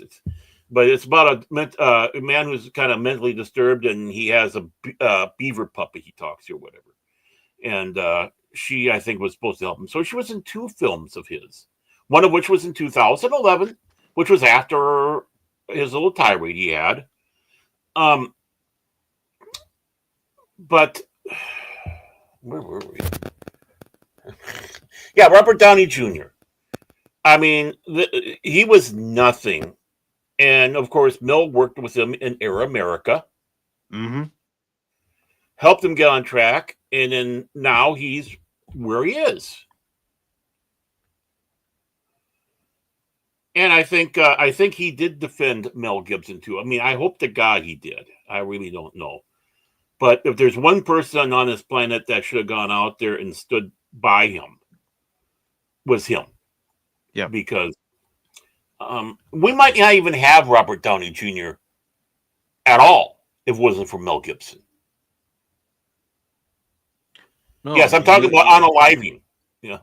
Yeah, I was going to say he was on a downward spiral. Yeah. He really was. Don't know if he was ever going to be around. He'd finally, finally say, that's it. You can't fire me, God, I quit, as they say. So, yeah, just because someone said one thing at one time, and, especially if it's something they said 20, 30 years ago, and you're holding it over their head like the sword of Damocles. Let it go. That's how pathetic. That's how that Paula Deen, the chef, because she said the N-bomb like 20, 25, 30 years before at something. And that's what ended her career because she said something way back then. It wasn't a recent thing.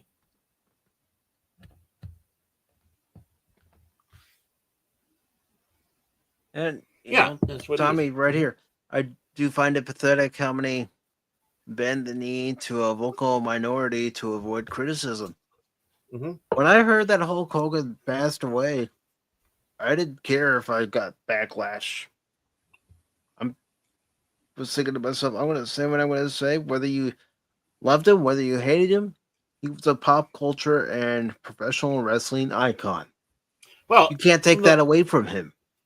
Well, the ones that are being the sniveling little slime are the ones that didn't grow up then. They're the modern generation, and this is what they were told. And they, and they're being told, but he said some bad things, and he lost his. They took his induction into the wrestling thing away from him because he's such an evil, horrible man. Yeah.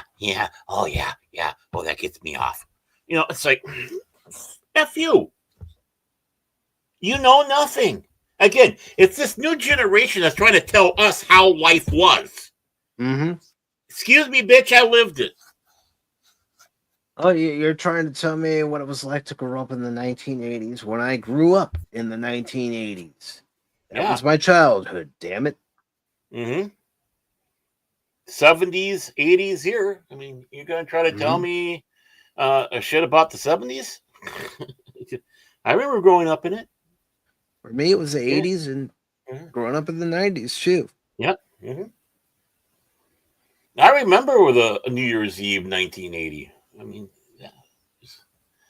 it's like, I mean,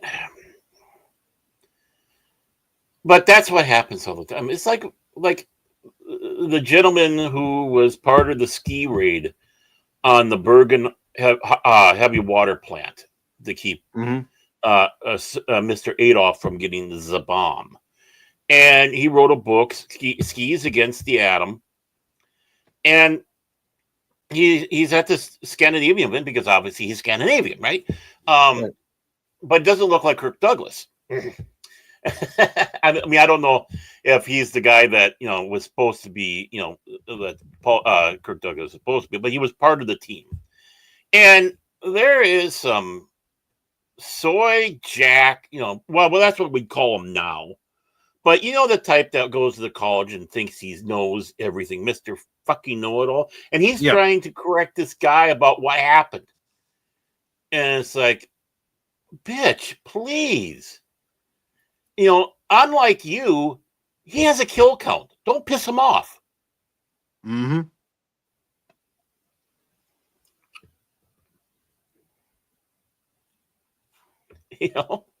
Yeah. And Tommy says these Fargan Zoomers think we lynching people from street lamps from being so out of touch and brainwashed in the 80s. No, we got along better in the 80s than we do now. Oh, hell yeah. You didn't have a lot of this shit. Yeah, I mean, it wasn't rosy and perfect, but it was better than now. We de-evolved. I know every generation sits back and says, oh, mine is best. But no, going and seeing what has happened and how people are today, we have de-evolved. We are on our way to Idiocracy, that movie.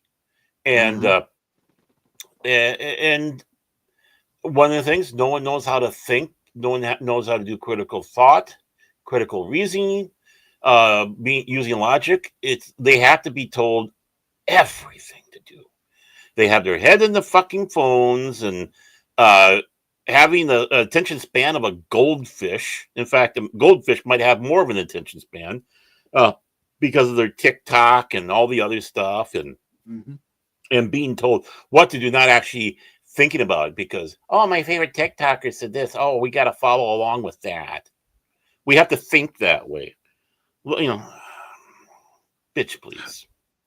I can remember my dad, talking to one of the neighbors and they both get, heated where they were trying to present their point. and they walk away mad. But then the next day, it's like, hey, how you doing? Want to have a beer? Yeah. That's just how it was. Right. You know how it was also is you might you and the other guy might get into a big fight with each other and they end up being your best friend. You know. Mm-hmm. You know, you can't do that now because my Phoebe's red. And I think he did need me. Well, not only that, you get into a fight with somebody now, and everybody's recording it. They're all standing by watching. Yeah. Where back then, when we were growing up, you know, if somebody got into a fight, there were people that would step in and try to break it up. Go, calm down. Mm-hmm. And let it at least get to a certain point, because really, honestly, you know, that's one of the things. Sometimes you need to let a couple people fight. You need to let. You need to have them have their fists and cuffs. And that's not, you know, as long as it's not one that's, you know, they're going to kill each other. Now, if they're just going to go out there and wackadoodle each other a little bit, pow, pow, pow, pow, and then okay, now we step in. They did okay. They got it done. Okay, and again, out of that, sometimes you get good friendships coming out. But we don't have that no more. Women can still be catty to each other, but a man can't have a good fight with another guy without having charges, without this and that. It's like, you just come in and see, okay, they had a fight, let them be. They learned their lesson, But no, we gotta take them away to the jailhouse. No, you don't. Save that for real freaking criminals. Not because two guys got pissed at each other because one was a Vikings fan and one was a Green Bay fan, Packer fan. Yeah. I mean, honest to be, save it for the scum of the earth. But, we got our priorities wrong. Because I can tell you, because that's a venting system. That's a venting system. I know, toxic masculinity. Oh, you got toxic masculinity. Well, there are times you just need to let them blow off their steam. Right. They're not gonna hurt each other. Just let them blow off steam. Yeah, too much. I mean, it might be a black eye. There might be a few bruises. Might be a bloody nose, but bloody nose, broken nose, maybe. That usually happens when you get a good punch to the face. Or chin, Cash using that chin, pow, pow, pow, turning his, with his head back and forth. That's right. I'm going after you, Cash. Calling you out. And again, that comes into the factor of the different hard wiring between the genders, between men and women. They have their ways to do it. Men have theirs. Yeah, it's the primitive caveman time. But hey, it works. It works. Let them be. The moment they pull out a knife or something like that, that's when everyone gives them a donation of lead. I mean, how many times, even as kids, we're at school and then we see somebody get into a fight with somebody else, and you didn't step in right away. You let them blow off their steam. Well, yeah, if you didn't want to get involved in it, it's like, whoa. It's like, okay, get it when they get weak enough here, when they're getting a little more, okay, now it's time. Or, you have a few teachers coming in and breaking up the fight. And... Yeah. You think to yourself, yeah, they can get the black eyes.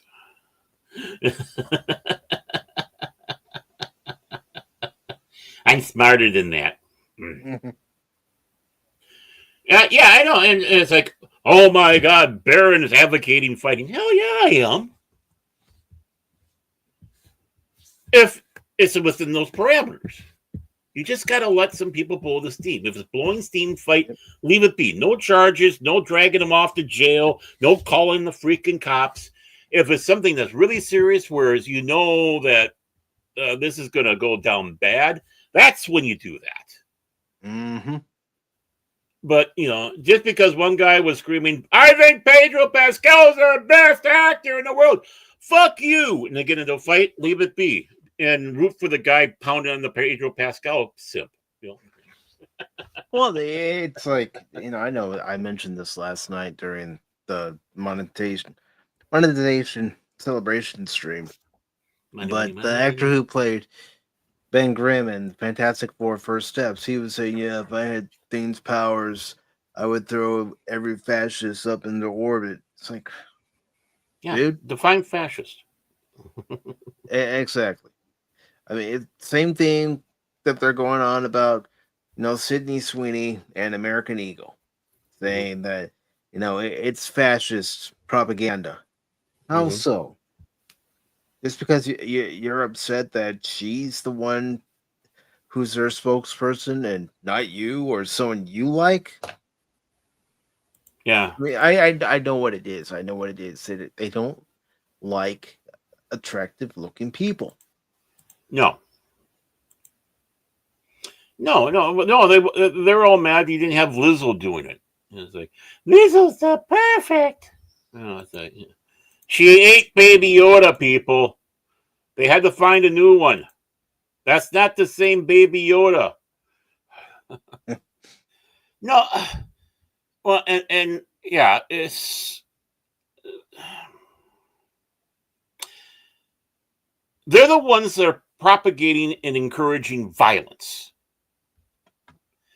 When they sit back and say, you got to punch Nazis, you got to go out there and fight and pound these fascists and all that. And then they turn around and say, call people like you, Mike, myself, many of the people in the chat, people who were watching. And then they start calling us Nazis and fascists. So because that means we don't agree with them. Because we right. don't follow the same lockstep reasoning that they do. But the thing is then they're encouraging them to do that. And they feel good about it. Because, we'll take, because they're the bad human beings. So, yeah, they're the ones that are encouraging the violence against, that's where you got a bunch of black kids that went in and just massacred that white couple. Why? Mm-hmm. Yeah. Why? What did they do? Are you doing it because of skin color? Then you're a racist. Yeah. Well, no, you can't. They can't be a racist because they don't have the power in society. They beat the snot out of these people. If that's not power, tell me what is. It's like the shooter in New York. You have that fat ass piece of shit. I don't know. They're expert. They're in crime and all that, and he's spewing for the shooter, possibly white. And we're looking on the screen, and he looks either Middle Eastern or maybe a light skin black or whatever, which he had some Asiatic looks to him. But the thing is who cares about the fucking race? Why is that a factor? Well, unless it's a white person, because they keep on wanting to do, there was a shooting, Betty White. They turned us into Betty Whites. Anything happens, Betty White. Which is just as freaking racist when he sat back and said, a crime happened there. I bet they're black. Just as fucking racist. Without knowing the fact. Just going out there and spewing forth, that's the case. It's not good. If it's not good for the one, it's not good for the other. George Orwell did warn us. Mm-hmm. And when they have fucking talk, when they just spew forth, because CNN, of course, they'll just start running with it. They don't care. They don't fact check. And outlets like CNN and MSNBC will wonder why their ratings keep going down. Right. I don't care what the skin color of the person is. I don't care if they're a man or a woman. I don't care if they're gay, straight. If they go out there and do this, I want them stomped down. What I do care about is I want to know what their motivation was, why they did this. That's the important thing. What is the motivation? I don't care about anything else. What was ticking in their head? Mm-hmm. What caused them to do this? Because this guy that New York, it seems like he took out the ones he wanted to take out and then terminated himself. What state of mind does a person have to be to do that? A sorry state of mind. Yeah. What type of motivation is it that you did that? You killed people who off-duty police officer on a second job so they can make ends meet because you have that Zohan's piece of shit in New York and others screaming defund the police, and anything that goes wrong is the police's fault. So they kill her, they kill the other guy, leaving behind children. Someone lost their mother, somebody lost their father. But we don't care. They were blue, they were cops, they're horrible. Fuck you. No, they're not.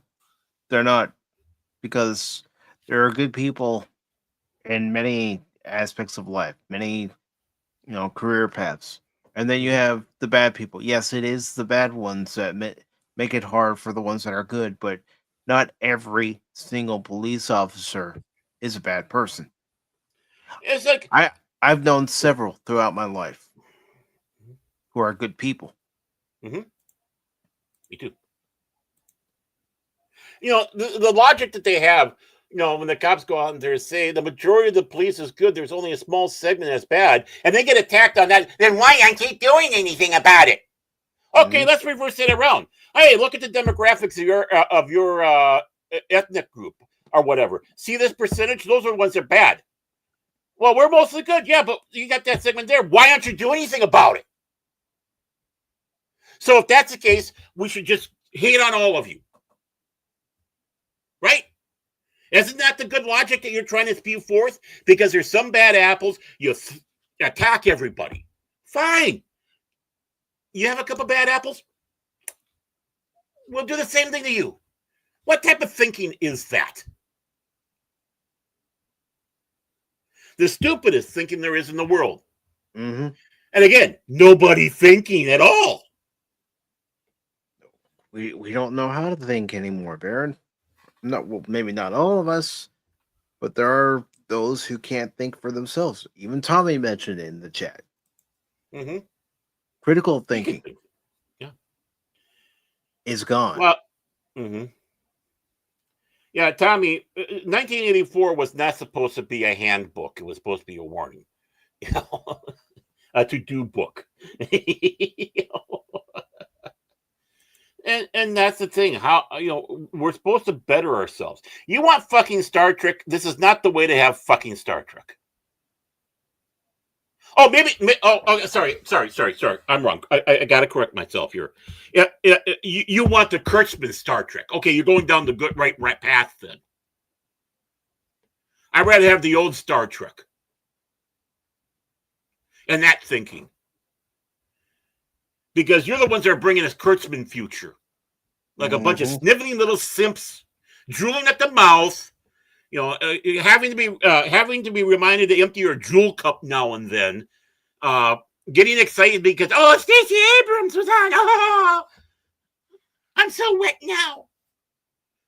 All that crap. Yeah, okay. That's your thinking. I'd rather go with Idic. You dumb shits. And yes, I'm calling dumb shits on these. They are. And it's good to see Tim. He is not a dumb shit. Nobody here in the chat is a dumb shit.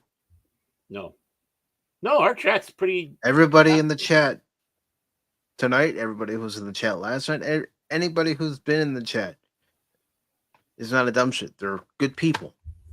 Maybe Cash. Just kidding, Cash.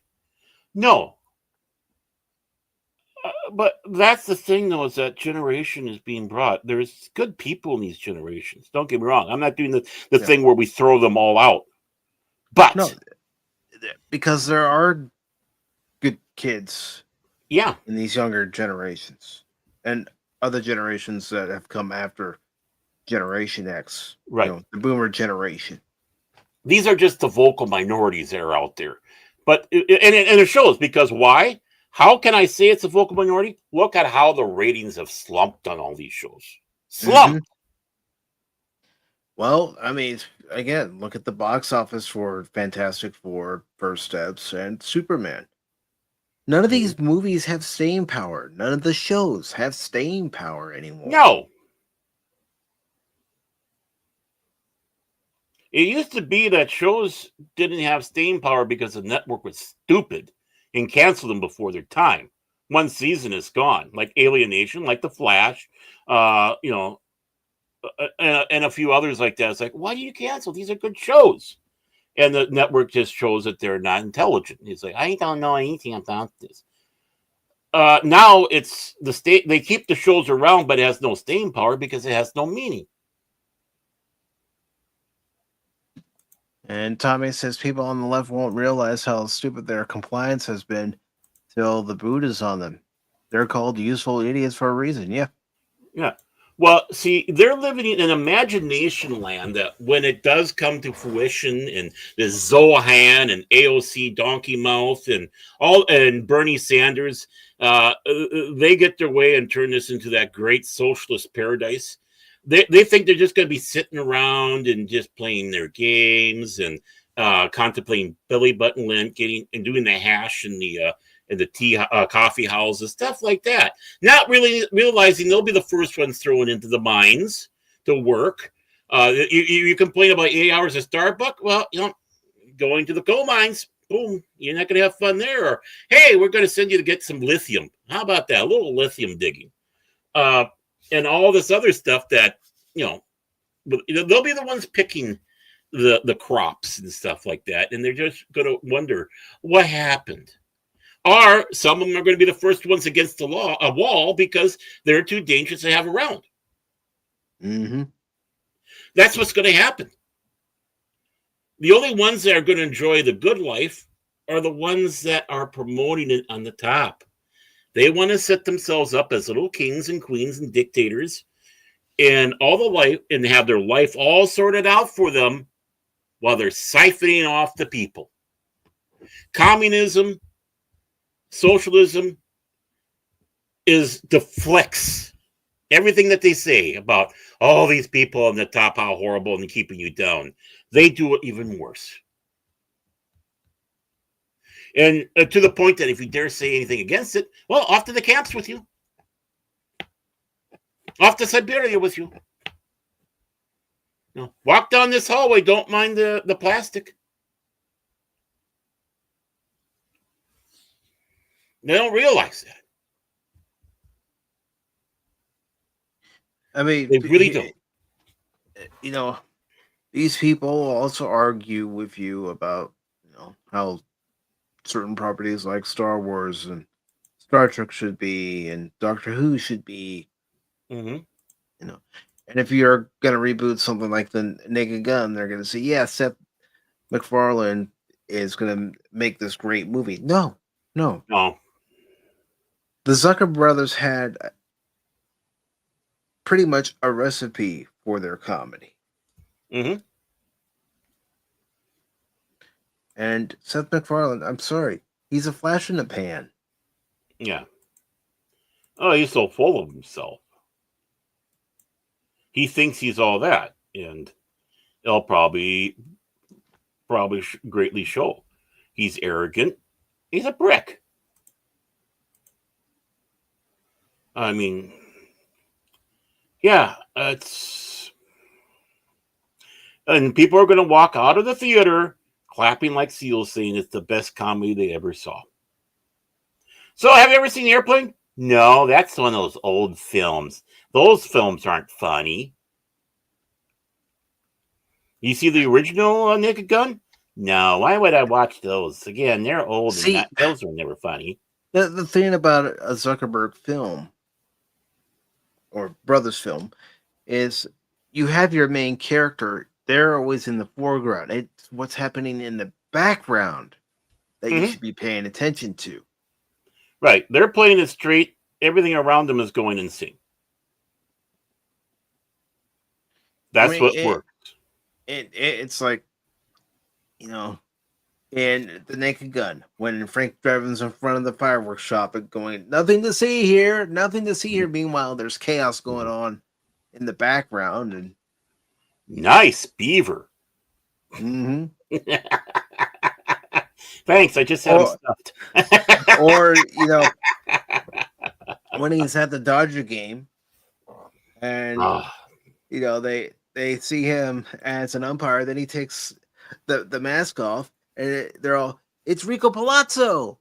Yeah, because he sang Yeah. the national anthem horribly, making fun of the Roseanne Barr incident. Yep. A little topical, but it still works. It still works. It did, because I can remember watching that Padres game, and she was singing, and I'm going, "Oh God, whose bright idea was this on the Padres to have Roseanne Barr sing?" And she's Well, screeching the whole thing. I wouldn't doubt if Tom Arnold told her to do that. He only basically married her so he could, move up the rung. Because he's not a very intelligent guy. About the only thing I liked him in was True Lies. I thought, wow, he's really good in this. What happened? But the last time I went to Wrigley Field to catch a Cub game was back in 2008, and I saw two games. First game I went to was when the Cubs were playing the final game of a 3-game set against the Reds, and Tom Arnold was the one who threw out the first pitch and saying, "Take me out to the ball game." And I was with my mom and sister because they wanted to do something special for me for my 30th birthday. So we went to Chicago. We went to that Cubs-Reds game, and the three of us just look at each other like, "Oh, great. We come to a Cubs game and we get Tom Arnold of all people." Mm-hmm. Did they boo him? Some people cheered him. Some people were like, "Oh, great." Yeah. But there is a silver lining. Do you remember the Victoria's Secret and also Sports Illustrated supermodel Marissa Miller? Well, if I see her, not by name. All right. Okay. Yeah. Yeah. Well, yeah. I mean, sometimes I don't care what their names are. It's like, I'm too zoned out on something. Or things. All right. Let me bring up a picture of her. I'm gonna make sure that it's gonna be one that's not gonna get me zinged on YouTube. But I'll go with this one. Okay. Open it in its own tab. I wonder why. Now, some of you may recognize her, some of you may not recognize her. And here we go. Ooh. That's not the window I wanted to share. I want to share this tab, so there you go. Pretty. Marissa Miller. Well, went to the final game of the 3-game set between the Cubs and Reds. And then the next day, my mom and sister wanted to go to the Chicago Art Museum. Me, I wanted to go to another Cubs game. So it was the first game of a 3-game set between the Cubs and the Pirates. Rich Hill was on the mound for the Cubs.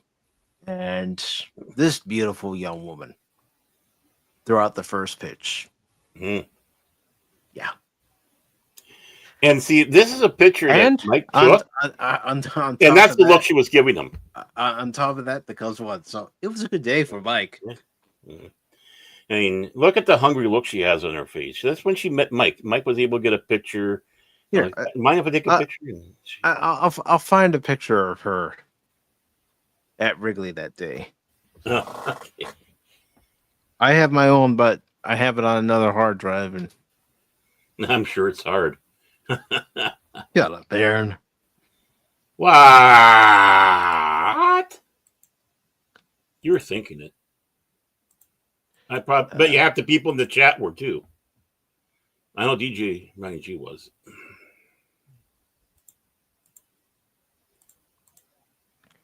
All right, so again, open a new tab. No, DJ's probably DMing the lady miss going, "Hey, you want to see some pictures?"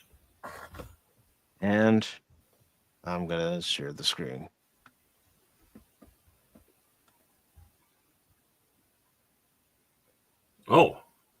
Hello. Yeah.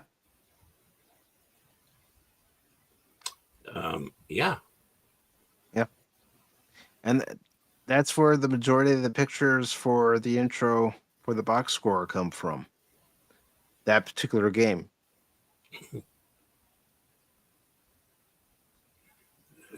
You should use do you use her in those pictures? That'd be great. I have to plug in the hard drive that those pictures are on. Then I have to get that particular picture. I can always put it into the intro at some point, or I could share it on Sunday if you want me to. Ooh. Yeah, teach Cash a lesson. See what you missed. She was a guest on the show, Cash. She said she likes guys with big chins. And Tim's bringing up an interesting story about Reggie Jackson in 1991 meeting Queen Elizabeth II when she was on a state visit along with Prince Philip to America. She went to a baseball game and Baltimore Orioles and the A's played. I'll go ahead and click on that link that Tim has provided.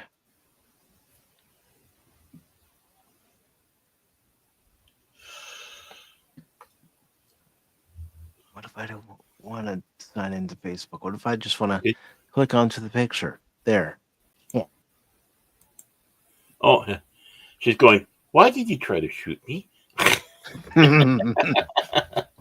You know, the Queen did have a wicked sense of humor. People don't realize that about her. Because she's always got that public face on when she's in the public. You know, this is how the stoic face. And I mean, and but yeah, she had a wicked. I mean, if she was willing to do that bit with Daniel Craig, you know, for the Olympics, I think it was it? Yeah, it was for Olympics. You know, they did that whole thing. You know, she has to have a sense of humor.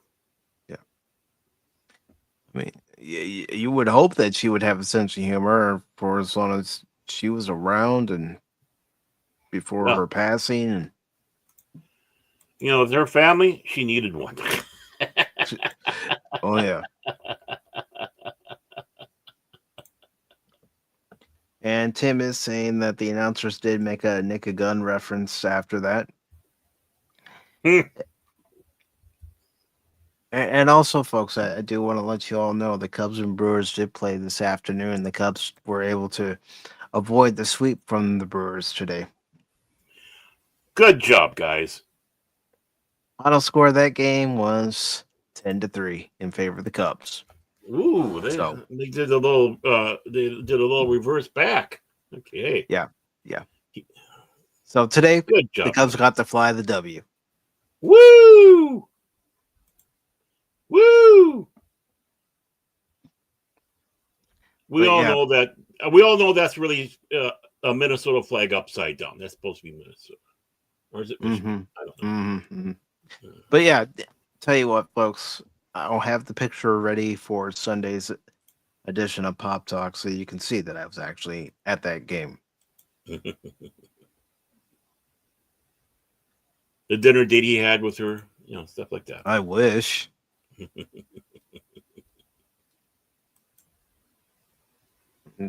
I'll admit it, the first time I saw him, oh, that's a beautiful woman. No, first time you saw her out there was, hello, nurse, and your sister and your mother slapped you behind your head. No, they were at the art museum, Baron. Oh, they're at the art museum. I thought you said they were with you. Okay, never mind. No, they were with me for the game the day before. Oh, the game before. Okay, between the Cubs and the Reds. Hey, I can get confused sometimes. Sometimes, okay. I'm confused all the time. Yeah. You are. I blame Cash.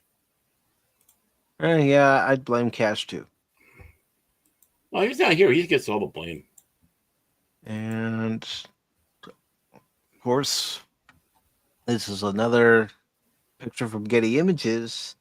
Getty with Marissa Miller, but she's also with former Cubs pitcher Ryan Dempster, who back in 2010, when I had gone out to Arizona, we had gone out there for the first spring training game between the Cubs and the A's. Well, the day before, we fly in and we get to the elevator. Well, behind us walks this guy, and he's staying toward the back, and I'm wearing my Andre Dawson Cubs shirt. And we get off the elevator, and we're starting to head, toward transportation and everything. And I hear the guy say, "Andre Dawson fan, huh?" I said, "He's one of the Cubs I like." He says, "How long have you been a Cub fan?" I said, "Since 1988." So, we're walking and we're talking, and I'm looking at him because he had a hat on. It was a black hat. He had a burgundy shirt on too, and I'm looking at him, and he sees me look at him, and then I stop him. I say, "Wait a minute, aren't you Ryan Dempster?"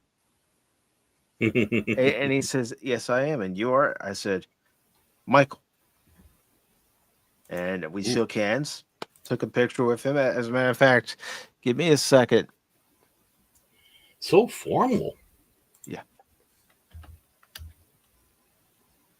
But give me a second because I have to log into it. He went Pacific 414. Michael Pacific 414. Dun, da, da, da, da, This was before the Pacific 414 days. Well, this, the little time travel doesn't hurt. It's something, it came from the future into your mind. All right, so just gotta.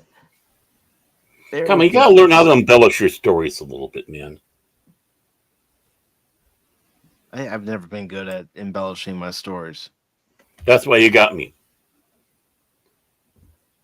Some of my stories sometimes are true. Yeah. Not very often, but sometimes. Sometimes. Yeah, just like that line in the movie, everything is true, give or take a lie or two. But real quick,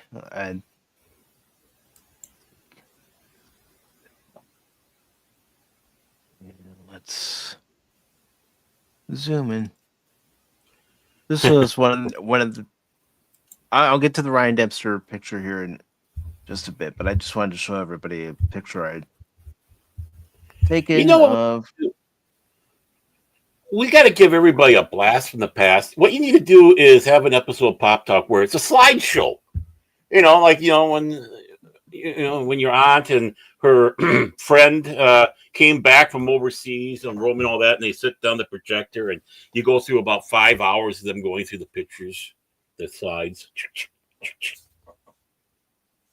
But this was one of the pictures I took back in 2011 when I went to Norfolk to see the Tides play the Iron Pigs when Rhino was managing the Iron Pigs. And in the minor leagues, the manager always stands at third base when the team's up to bat. So I got this picture, and give me a second. And I'll show you all the other picture I took. I have to say one thing, though. What a great name for a team, the Iron Pigs. Yeah. Damn, that's a good name. And this was another picture I had taken. And then I'll show the Ryan Dempster, me with Ryan Dempster picture.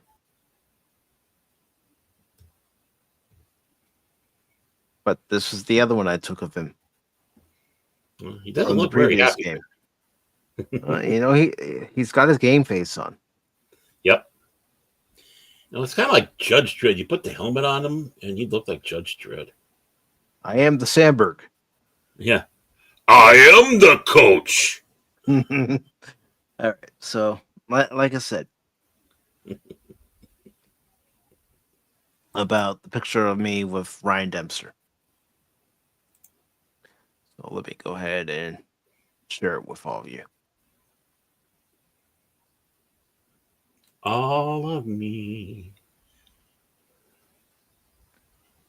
And there I am. Wow. Now, who's who? Very funny, Baron. The guy on the left is Ryan Dempster. The guy on the right, well, that's me.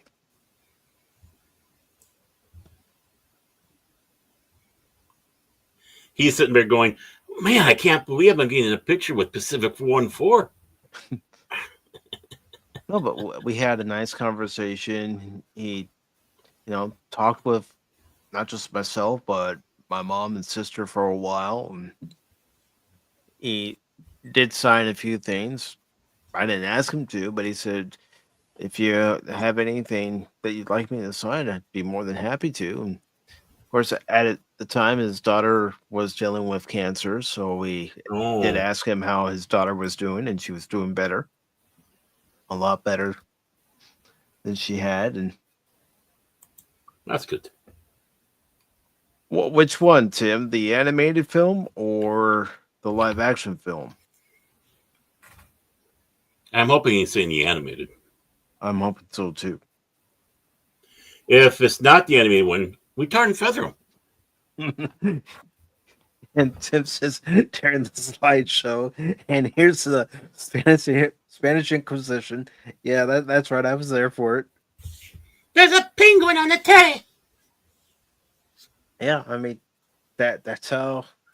Yeah, I would watch the Cubs on WGN. I mean, my whole thing becoming a Cub fan was because of neighbors who lived across the street from me in my neighborhood who were originally from Chicago, with my friend, his dad, and his brother being the Cub fans, while his sister and mom were White Sox fans.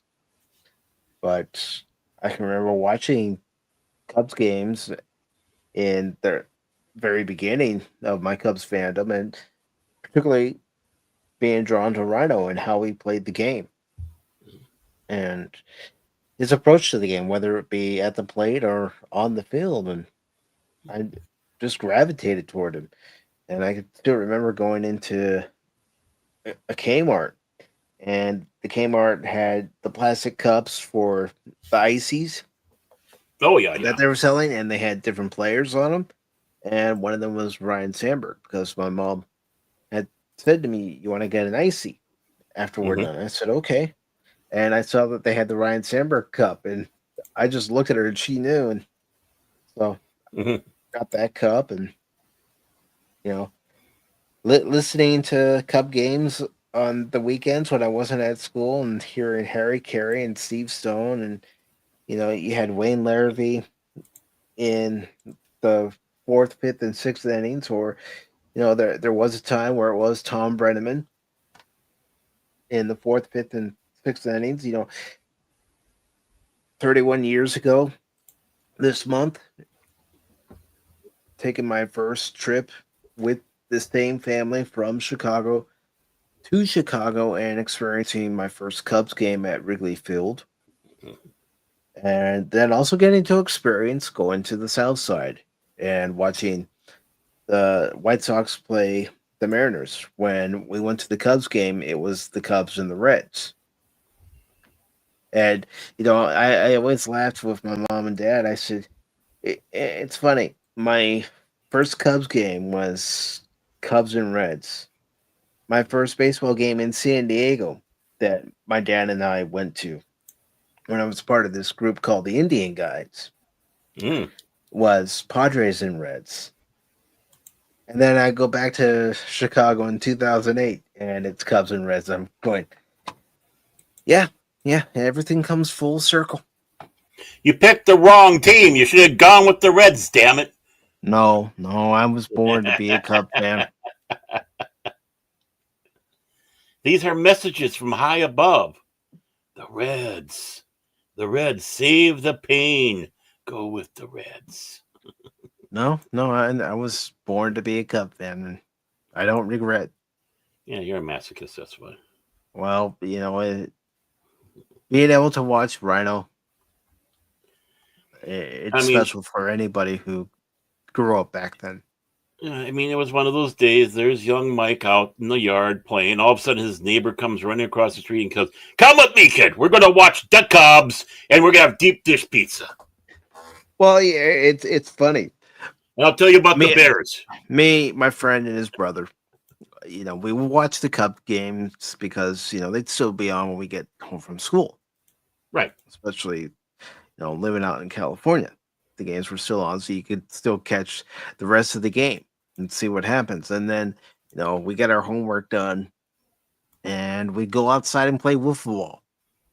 Who did I always have to be? Rhino. Who did I try to emulate playing second base as? Rhino. I'm not going to say I was a great baseball player. I wasn't. But he's who I emulated.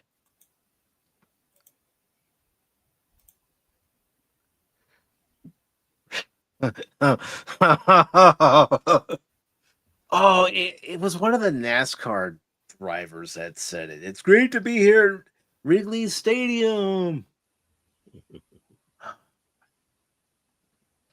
I can look up his name. I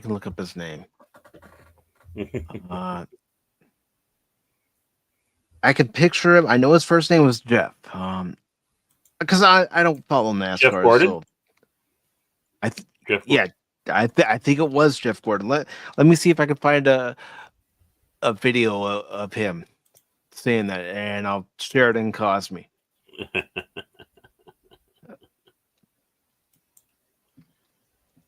Jeff Gordon Wrigley Stadium, huh? calls Wrigley Field, Wrigley Stadium. Oh, you could have gone arena.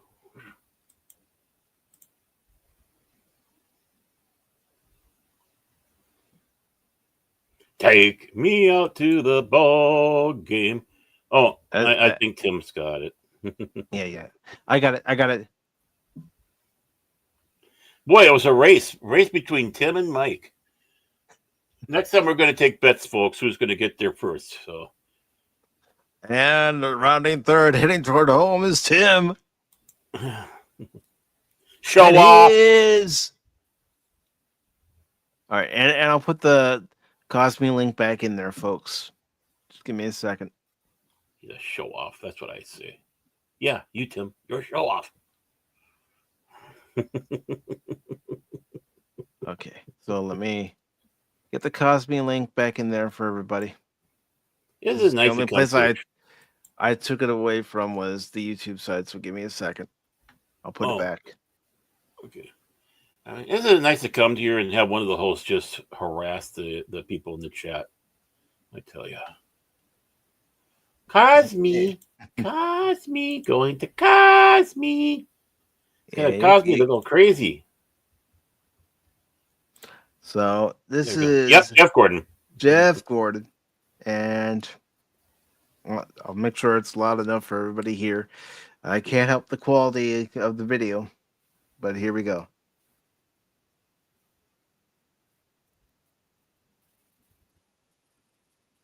Yeah.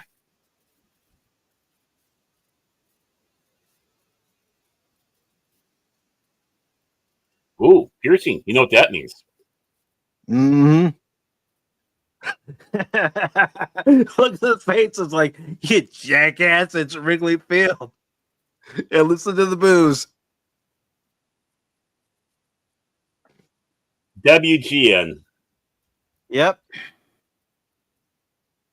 Chicago's very own superstation. At least it was at a time. Yep. I loved watching WGN. Boo.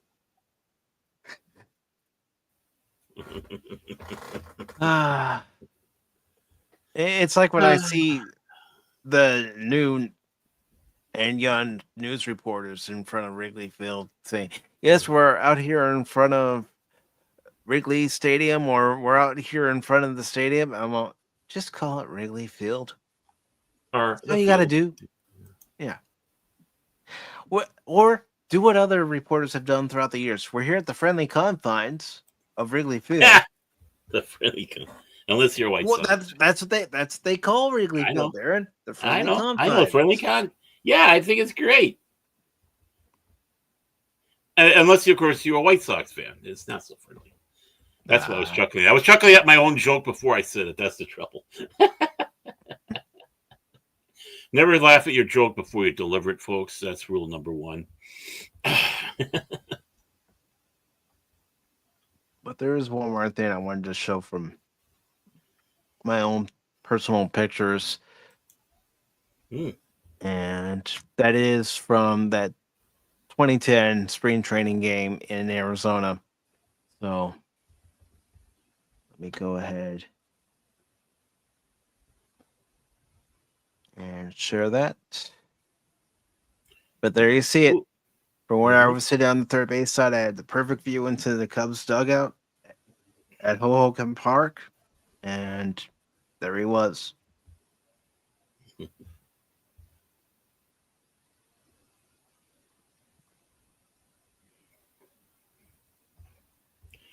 I miss baseball.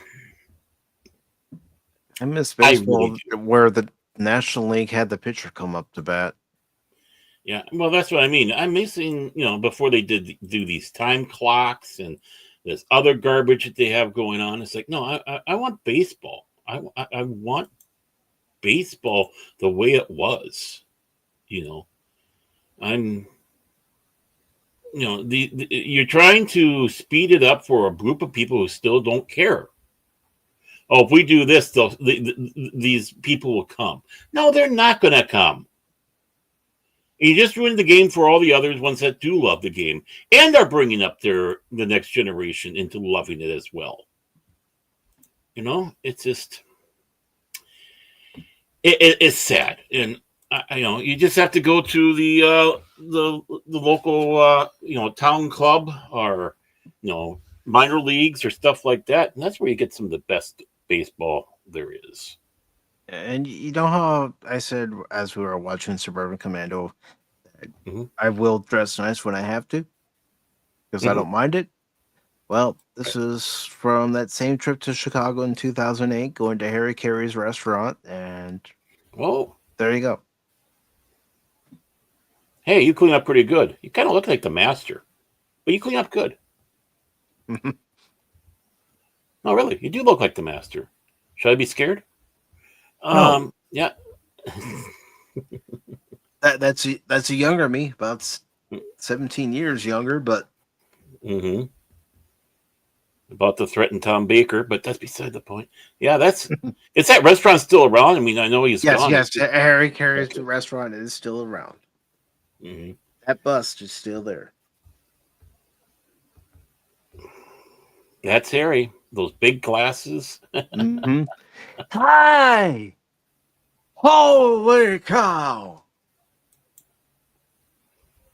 I mean, these are the characters you need back in the. That is what will make baseball better. Is when you get the characters back and doing things like that. In some ways, a lot of them have taken it far too serious. It's like you're forgetting this is a game. It's all too corporate now. Right. I think that's what I was trying to get at there. It's so corporate that they forgot how to have fun. And everything is going off of lawyers and others and people who don't understand. We're going to go to this agency that will help us. And they have no idea what a baseball game is. And they go, well, that game's pretty boring. Tell you what, you need to make it more exciting. Put some landmines out in the outfield. And I'm right there with you, Tim. In '97, when they introduced interleague play, I was against it. I'm still against it, to be honest. I am too. Here it is, 28 years later, and I'm like, I hate interleague play. It's been that long, shit. No, I'm not against interleague play. The interleague play happens when you have the World freaking Series. Well, that was always my view on it. Yeah. Are the All-Star game. I mean, I always thought that it took away from something that would have been special if you had the Cubs and the Red Sox meet in the World Series. But instead, that happened in interleague play. I want to see a White Sox Cubs World Series. So Chicago will not survive that. But hey, all you have to do is go across town for the games. So, Yeah, you're absolutely right. I've never been to old Yankee Stadium, but from people who I know who have gone to a game or two at old Yankee Stadium, that place had personality. Heck, my mom saw Roger Maris hit one of his home runs during, Wow. his home run beat to 61. And, she wasn't a big baseball fan, but Mhm. her cousin Buddy was a big baseball fan. And one of the things that she remembers from that game is, of course, Roger Maris hitting one of the home runs. She couldn't remember which one it was that he hit, but it was during that 61 season. But she also remembers the guy behind her and my grandfather and her cousin Buddy, being so excited that he accidentally dumped his soda on her. And she remembers the subway ride home. Dicky. Yeah. But, after that, she really didn't care about baseball until I came along and, started showing interest in the Cubs and going to Cubs Padres games down at what was then Jack Murphy Stadium. And, of She said, course, "Oh no, here we go again. I'm gonna get uh, rained on with pop." nah. But, seeing guys like Ryan Sandberg, and of course, she loved Sammy Sosa. Mhm. Even after, everything that happened, you know, meeting up with Congress, him, Yeah, Rafael Palmeiro, Mark McGuire, yeah. and a few others. He still loves Sammy. I mean, Hmm. it was that night in '96 after that 15 inning game. She got to meet Sammy. Mm. Yeah. So she was happy about that. Yeah, Yeah. whenever Sammy hit a home run, she would go, Sammy, ooh, baby Sosa. She loved him. Absolutely loved him. Yeah, I mean, you look back now on the home run race between Sosa and McGuire, and then you start realizing what BS that was, and it just kind of makes you cry a little bit. But they were still good players. I mean, they had to be. Mm-hmm. But yeah, we didn't need a manufactured race to be excited, and I think No. that only really hurt baseball even more. Because baseball has taken so many hits over the years. Most of it was because of them being I so was good. going to say, most of it is what baseball has done to itself. Yeah, players, owners, Mm-hmm. uh, Commissioners. leagues, yeah, commissioners of the league. I mean, I don't think it ever really recovered after that strike, and of course that strike After the came. 94 strike? No. No, it didn't. I mean, heck, for the 95 season, they had replacement players because they hadn't Mhm. reached an agreement with, your regular Right, MLB Player Association players. And then, of right. course, those replacement players were told you no longer have a job. Once Hmm. an agreement was reached, there was 144 games played during that 95 season. Hmm. I mean, my mom Yeah. and I, we went to a Cubs Padres game down in San Diego, and we had field seats on the first base side at Jack Hmm. Murphy Stadium. So the elevator door opens, and we see some Cubs, one of them being Fergie Jenkins, one of them being Billy Williams, and, one of them being the bullpen catcher. But, they let us out, and we both say go Cubs, and they say go Cubs, and told us to have a good day. We told them to have a good day, and you know, we're sitting there, and Steve Traxel is pitching against Andy Benes. Steve Traxel is struggling, and of course, one of the things that Steve Traxel did was he took his time on the mound. He's Yeah. one of the reasons we now have a pitch clock. But he was taking his time on the mound, and it was a nothing game, surprisingly. But the Padres did manage to get a lone run. Hmm. And I still remember the top of the ninth inning. Rick Wilkins comes up to the plate for the Cubs, and he hits a deep drive to straightaway center. and Steve Finley robs him of the game-tying home run. But one of the other things I remember, particularly from that game, is because it was going so long before anybody scored any runs, is a guy leaves, and then he comes back and has all this Indians gear. And he comes back, goes to his seat, but before he gets to his seat, he looks at everybody who's, in his row and looking at us and people behind us, and he goes, "Go Indians!" Then you lynched him. It was a good time. No. Because in 2016, when the Cubs were playing the Cleveland Indians, I know they're the Guardians now, but they'll always be the Indians for that World Series. They're always the Indians to me, no matter what. So, but my mom and I were talking, and we're going, "You remember that guy when we went to that Cubs game?" And she's like, "Yeah, the guy that you yelled, 'Go Indians!'" Well, I said, in this case, don't go Indians. I mean, what I'm getting at is going to the ballpark and creating these memories, not just with my mom, but also with my dad. It means a lot, especially since neither one of them are here anymore. Making memories with strangers. Going to a Star Trek convention, and my dad and I are dressed in our Starfleet uniforms. My dad wasn't the biggest Star Trek fan, but we went, we had a good time.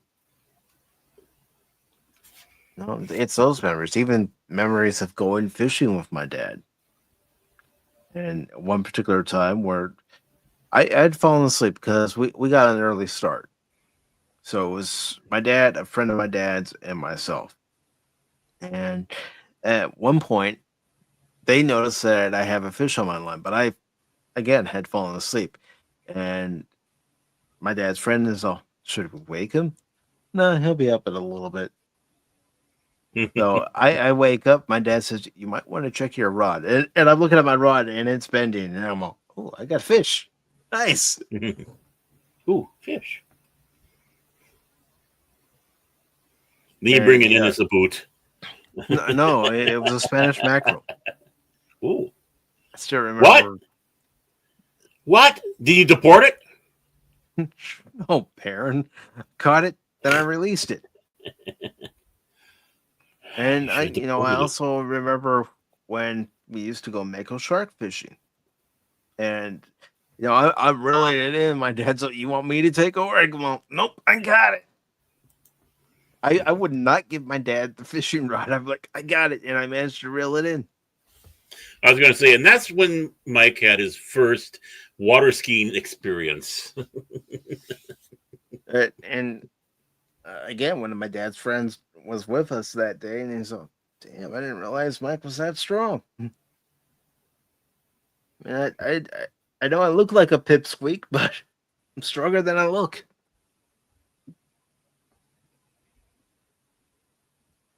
And let's see. Tim is saying, and the thing was where they're going to count those games if they use replacement players as part of the record. Steve Calrick Jr.'s record, yeah, he broke the record back in 1995. Consecutive games played, and they would have found a way to say Cal didn't miss any games. Yeah, they would have. Absolutely.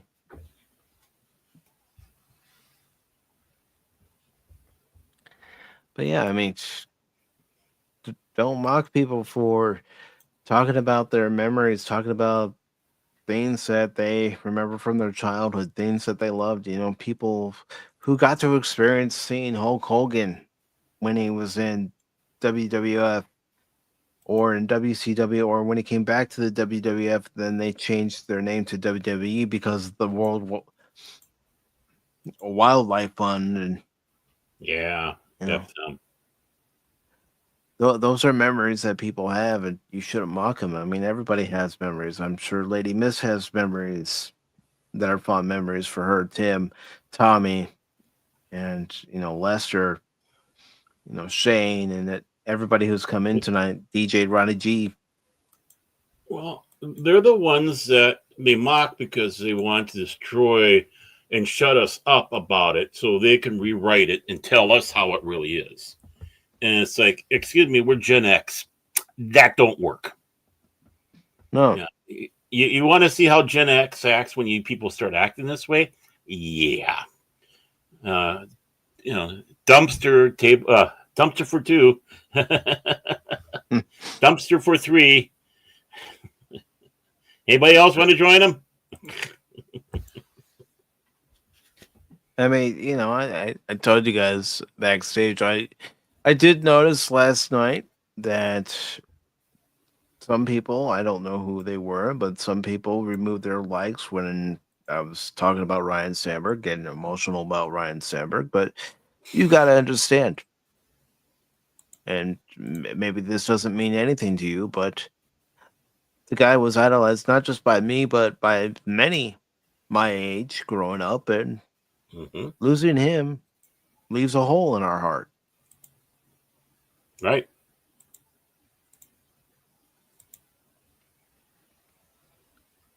And one of the things my dad always said about me was he was proud that I displayed emotion when it needed to be displayed. He was always stoked, but he said, you're able to show your emotion when you know it's the right time. You convey what's going on. And if anybody has a problem with me or the way I act, just understand I am who I am, and I'm not changing. I'm not bending my knee for anybody. I'm 47 years old. Sorry, this tiger's not changing his stripes. Youngin'.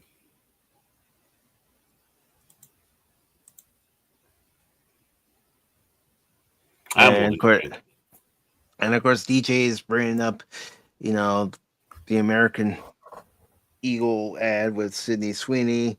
How she said it's in her jeans or jeans, and everybody getting upset about that. It's like, folks, relax.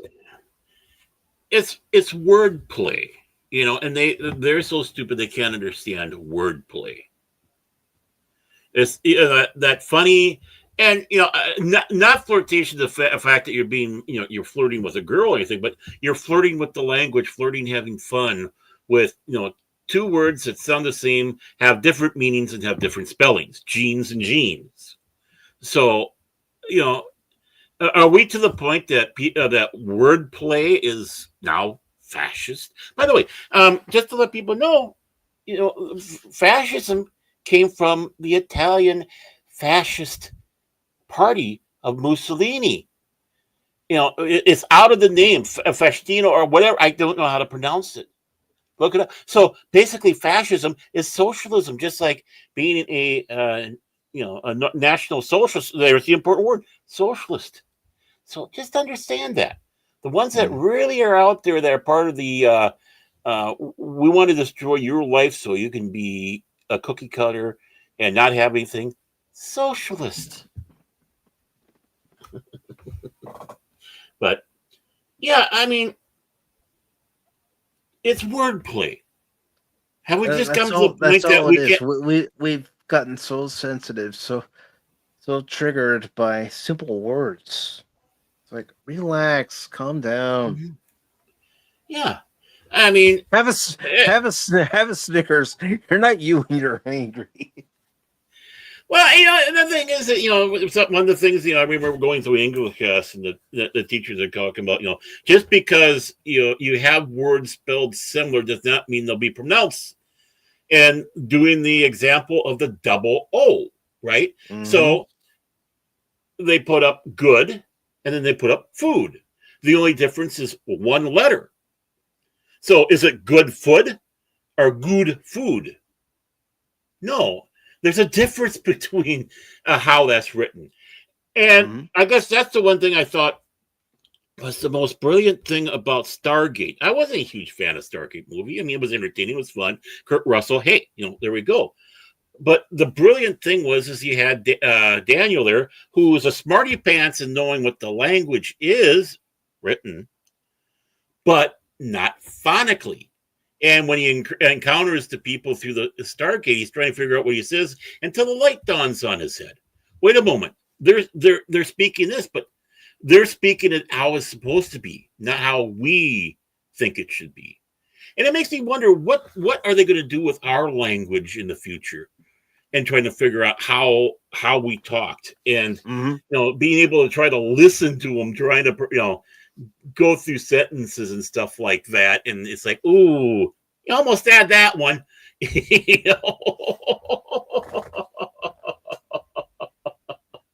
And I do want to say hello to Blazerhawk Darren. How are you doing tonight? And that's why the wordplay is fun. I mean, you have so many people that have made their career on wordplay, but the thing is you don't have wordplay no more.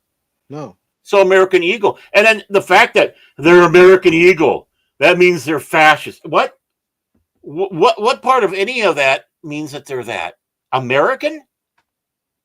That's this country. Eagle, that's the big bird. Yeah. It's a natural bird. How is that anything to do with that? How is that racist or fascist or any of that stuff? Oh, that's right. You lick windows on a short bus. I forgot. And how often do you get stuck in the wintertime? Well, they probably try to stick their tongue out of the flagpole, just like at a Christmas story. Yep. And when they get stuck, they start panicking. Doing it once, understandable. But these are the same people who come back 15 times and keep doing it, expecting a different result. Yeah. That's I only had to do it once, and I learned my lesson.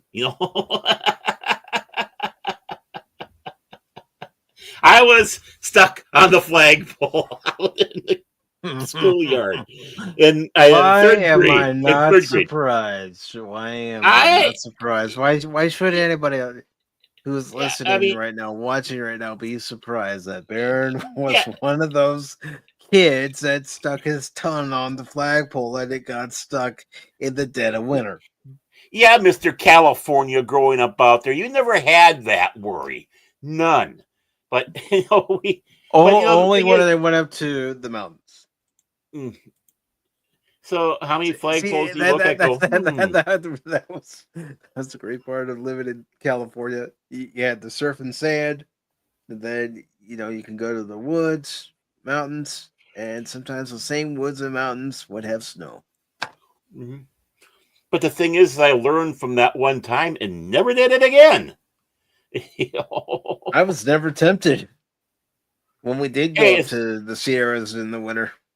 I think it's a Minnesota thing. It comes down to that Eugene challenge type of thing, and being third grade and stupid. No, Blazerhawk. We're talking about American Eagle and the Sydney Sweeney ad, and how they're a certain group that always pitches a fit, but that's their problem. Yeah, and while we're at it, screw the Philadelphia Eagles too. No, I'm kidding. I don't know. If you were in Philly, you'd be getting the crap beaten out of you right now. Oh, I know. That's why I'm doing it safe in my behind a keyboard in Minnesota. See, I'm so brave. That's what I do. No, my Vikings will save me. Vikings, where are you? Vikings.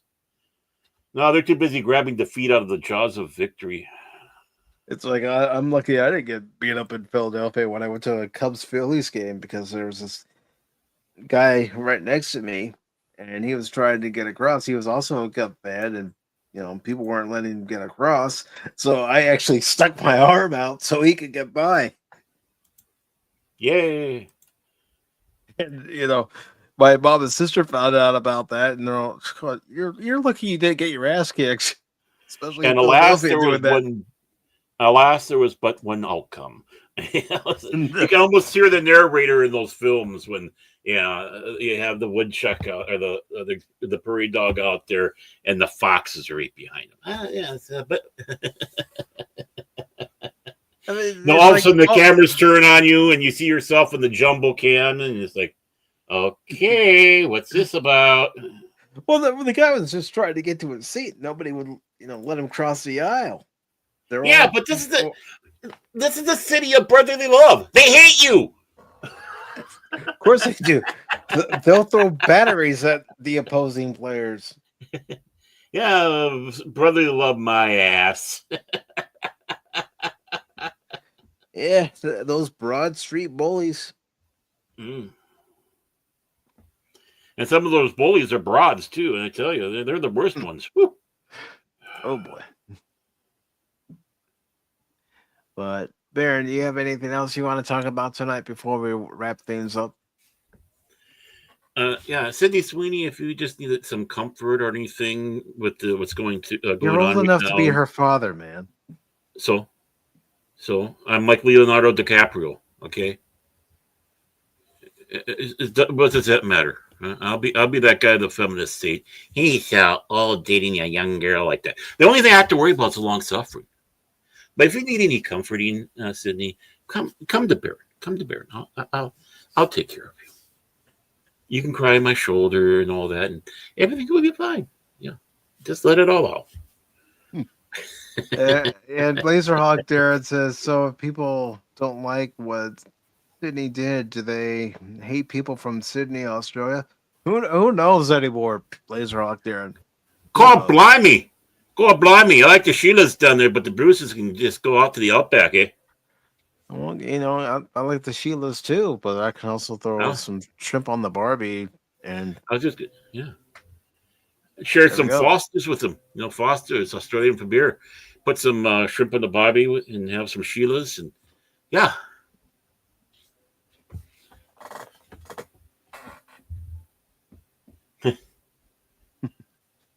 But is there? But the age of consent is 18.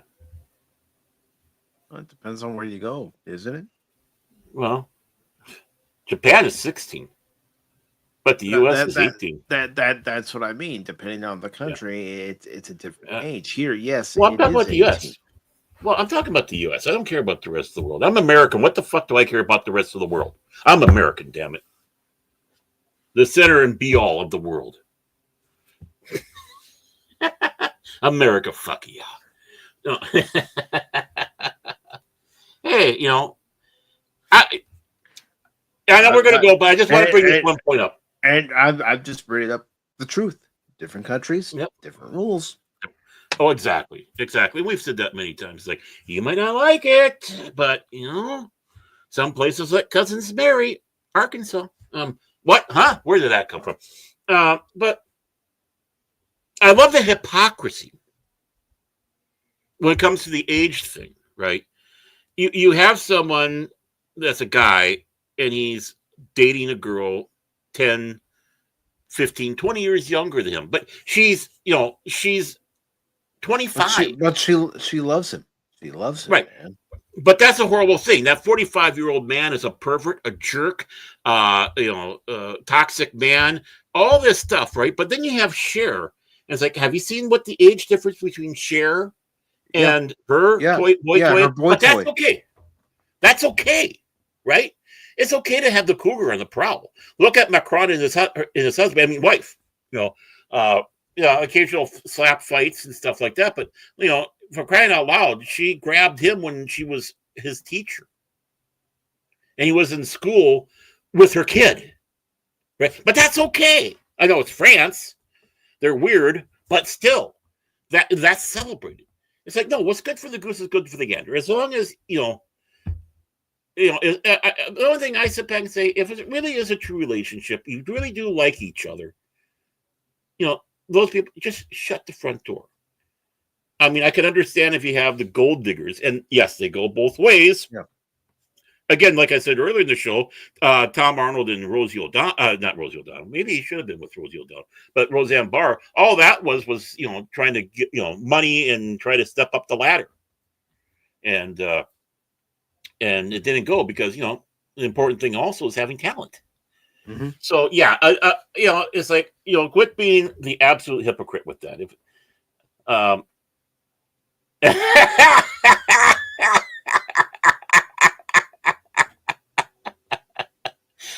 always channel my inner Al Bundy. I need a new polka shirt. My other one I wore it so much it's just falling apart.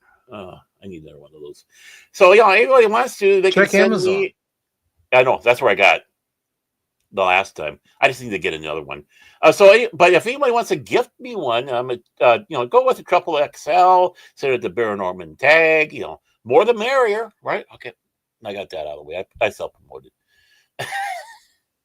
But no, I mean, yeah, it's just if it's a relationship and it's a good relationship, you don't understand it. You try to tell us to understand what we don't understand. Now it's your turn. You're all for this free love and love has no age, except Leonardo DiCaprio and his little girlfriends. They're 20 years apart. But couldn't we all say that we at least know one couple that might even have a 10-year age gap? I had a 12-year age gap with the former long suffering. She was 12 years, or she's still around, 12 years older than me. And that was my first wife. Right? So, hey, I was in one of those relationships, obviously.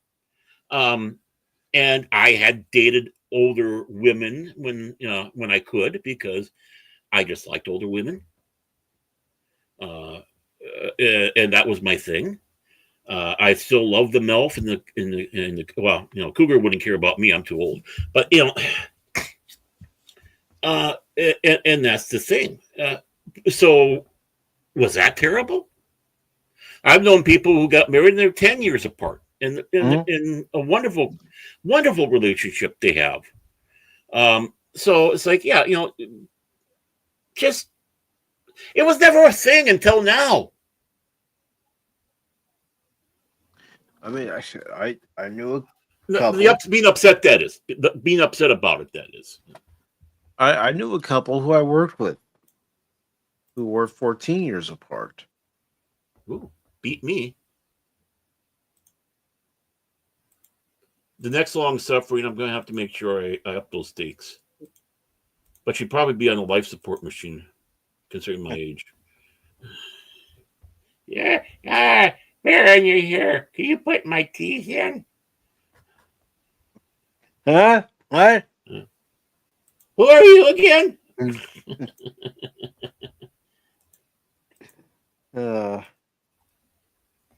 But Baron, do you have anything you want to promote for Baron Norman Tag's fandom legacy? Insanity, and that's about it right now. So, I think things are finally getting to a sanity point here, and even Cash is. Well, I mean, he's sane, but Cash talks big, but he's talking about having the getting the cranky old fans going again. Yeah, so the I'm cranky hoping old that. geezers. Cranky old geezers. Cranky old fans. So, I mean, that's more in his pocket than mine because it's his channel.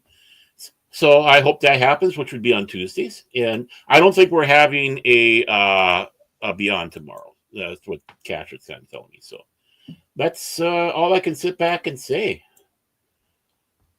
On the fact I need help. I need serious help.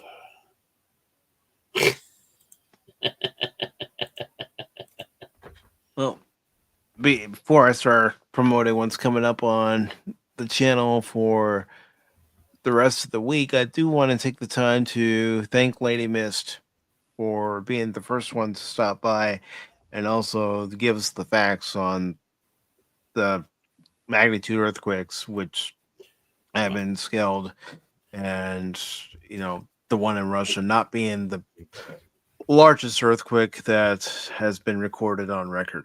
So thank you for that information. But I did have to correct her, though. Yes, he did. Yeah. And I also want to thank Decepticon's Cave of Collectibles.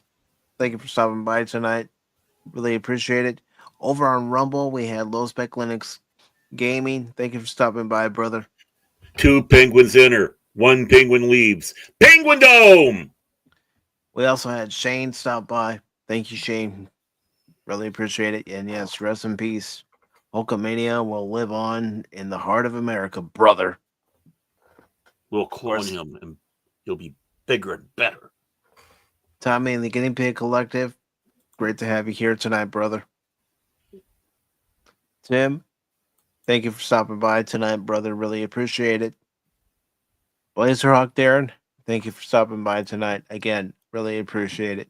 I want to make sure I didn't miss anybody, and I did. DJ, thank you for stopping by. Really appreciate it, brother. See, that's why I like to go back and check to see if I missed anybody, because I'm capable of doing that. Well, see, and that's just it. DJ would have been so put out, there would have been a hit out on you, and all the turtles would be coming to get you. Not just his, but the Turtle Collective, because he's like a cult leader to turtles. Then it's like DJ Ronnie G, DJ Ronnie G. And I also want to thank the Padawannabe for stopping by for tonight's watch party. Appreciate it, brother, and thanks again for stopping by last night. Oh shit, we didn't cue the clip for him. Damn. Everything sucks. Yeah. And that's of course what they say. She's got to keep an eye on Baron. Yeah, because she's got to get her 2 canes ready. Yeah, pray for her, folks. Pray for her. She lives with me. So the Long Suffering, thank you for stopping by. I also want to thank Lester San Jose, the Skeptic. Thank of Sessions. And really appreciate it, Lester, and thank you again for stopping by last night and hopping on the panel. Why does he look like he's about to erase my memories? I mean, every time I see that, because he is. He is. That's his job. Okay. To erase your memories. Okay. I don't know how I remembered that he was erasing my memories, but I'll tell you. Oh, he remembers. And of course, I also want to thank those who stopped over on the Cosme side. I know I saw Shane there at one point. Lady Mist was in there. Padawannabe was in there. And Jet Sparks was in there. So thank you very much for watching the movie along with us.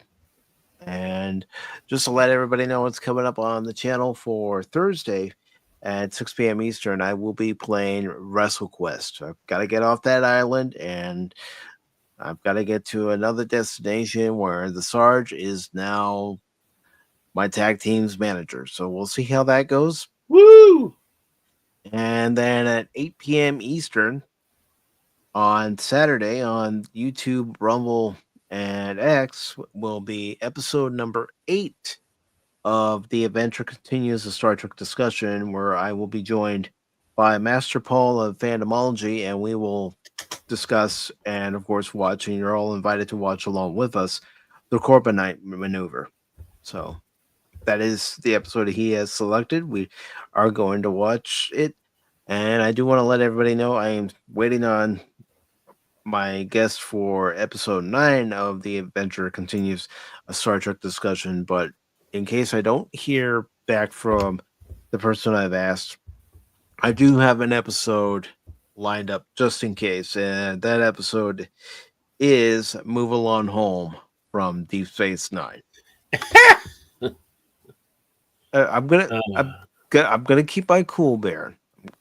I know on Pop Talk here, I've gone on my tyrants about that episode, but I'll keep it cool. Do you need me to be on that show with you just to help out? Anybody can be on the show with me if they want. Anybody can join. Okay. I'll try to be there with the tranquilizer gun. But hey, remember when I held the name Fandomology hostage from Paul? Yeah. Good times. Good times. Aaron, you're a bully. You know that? Hey, you listen to that cackle there, folks? He's proud of it. He's extremely proud of it. Hey, Paul, good times. Hey, Paul, you want this name back, Paul? Oh, almost had it. Oops, almost had it. Here's a list of my demands here, Paul. You just go over that list really slowly and take it out in there, and then we can talk, eh? And Lady Miss says, "What do you mean?" At one point. And of course, she has her dragons, her 3 dragons right behind her. Yeah.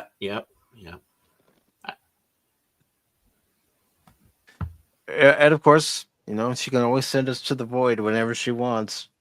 We don't know how to escape the void, so we'll be there for a good while. I'd consider it a vacation. Just kind of sit back, relax. Hey, Baron, let me see the map. How do you get out of this place? You don't. Yeah. Hey, just sit back, relax. But hey, look, they got some easy chairs over there. Okay. That's an illusion. Let's float Baron. over there. That's an Let's illusion. float on over there. That they're not real. But are we ever real? See, then we can contemplate stuff. Are we real? Is this just a simulation? Is this somebody's imagination?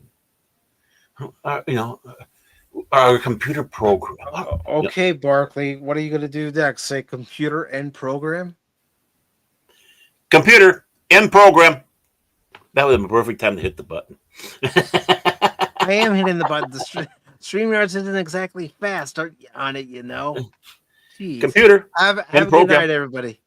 Ah. Love Autobots, transform and roll out.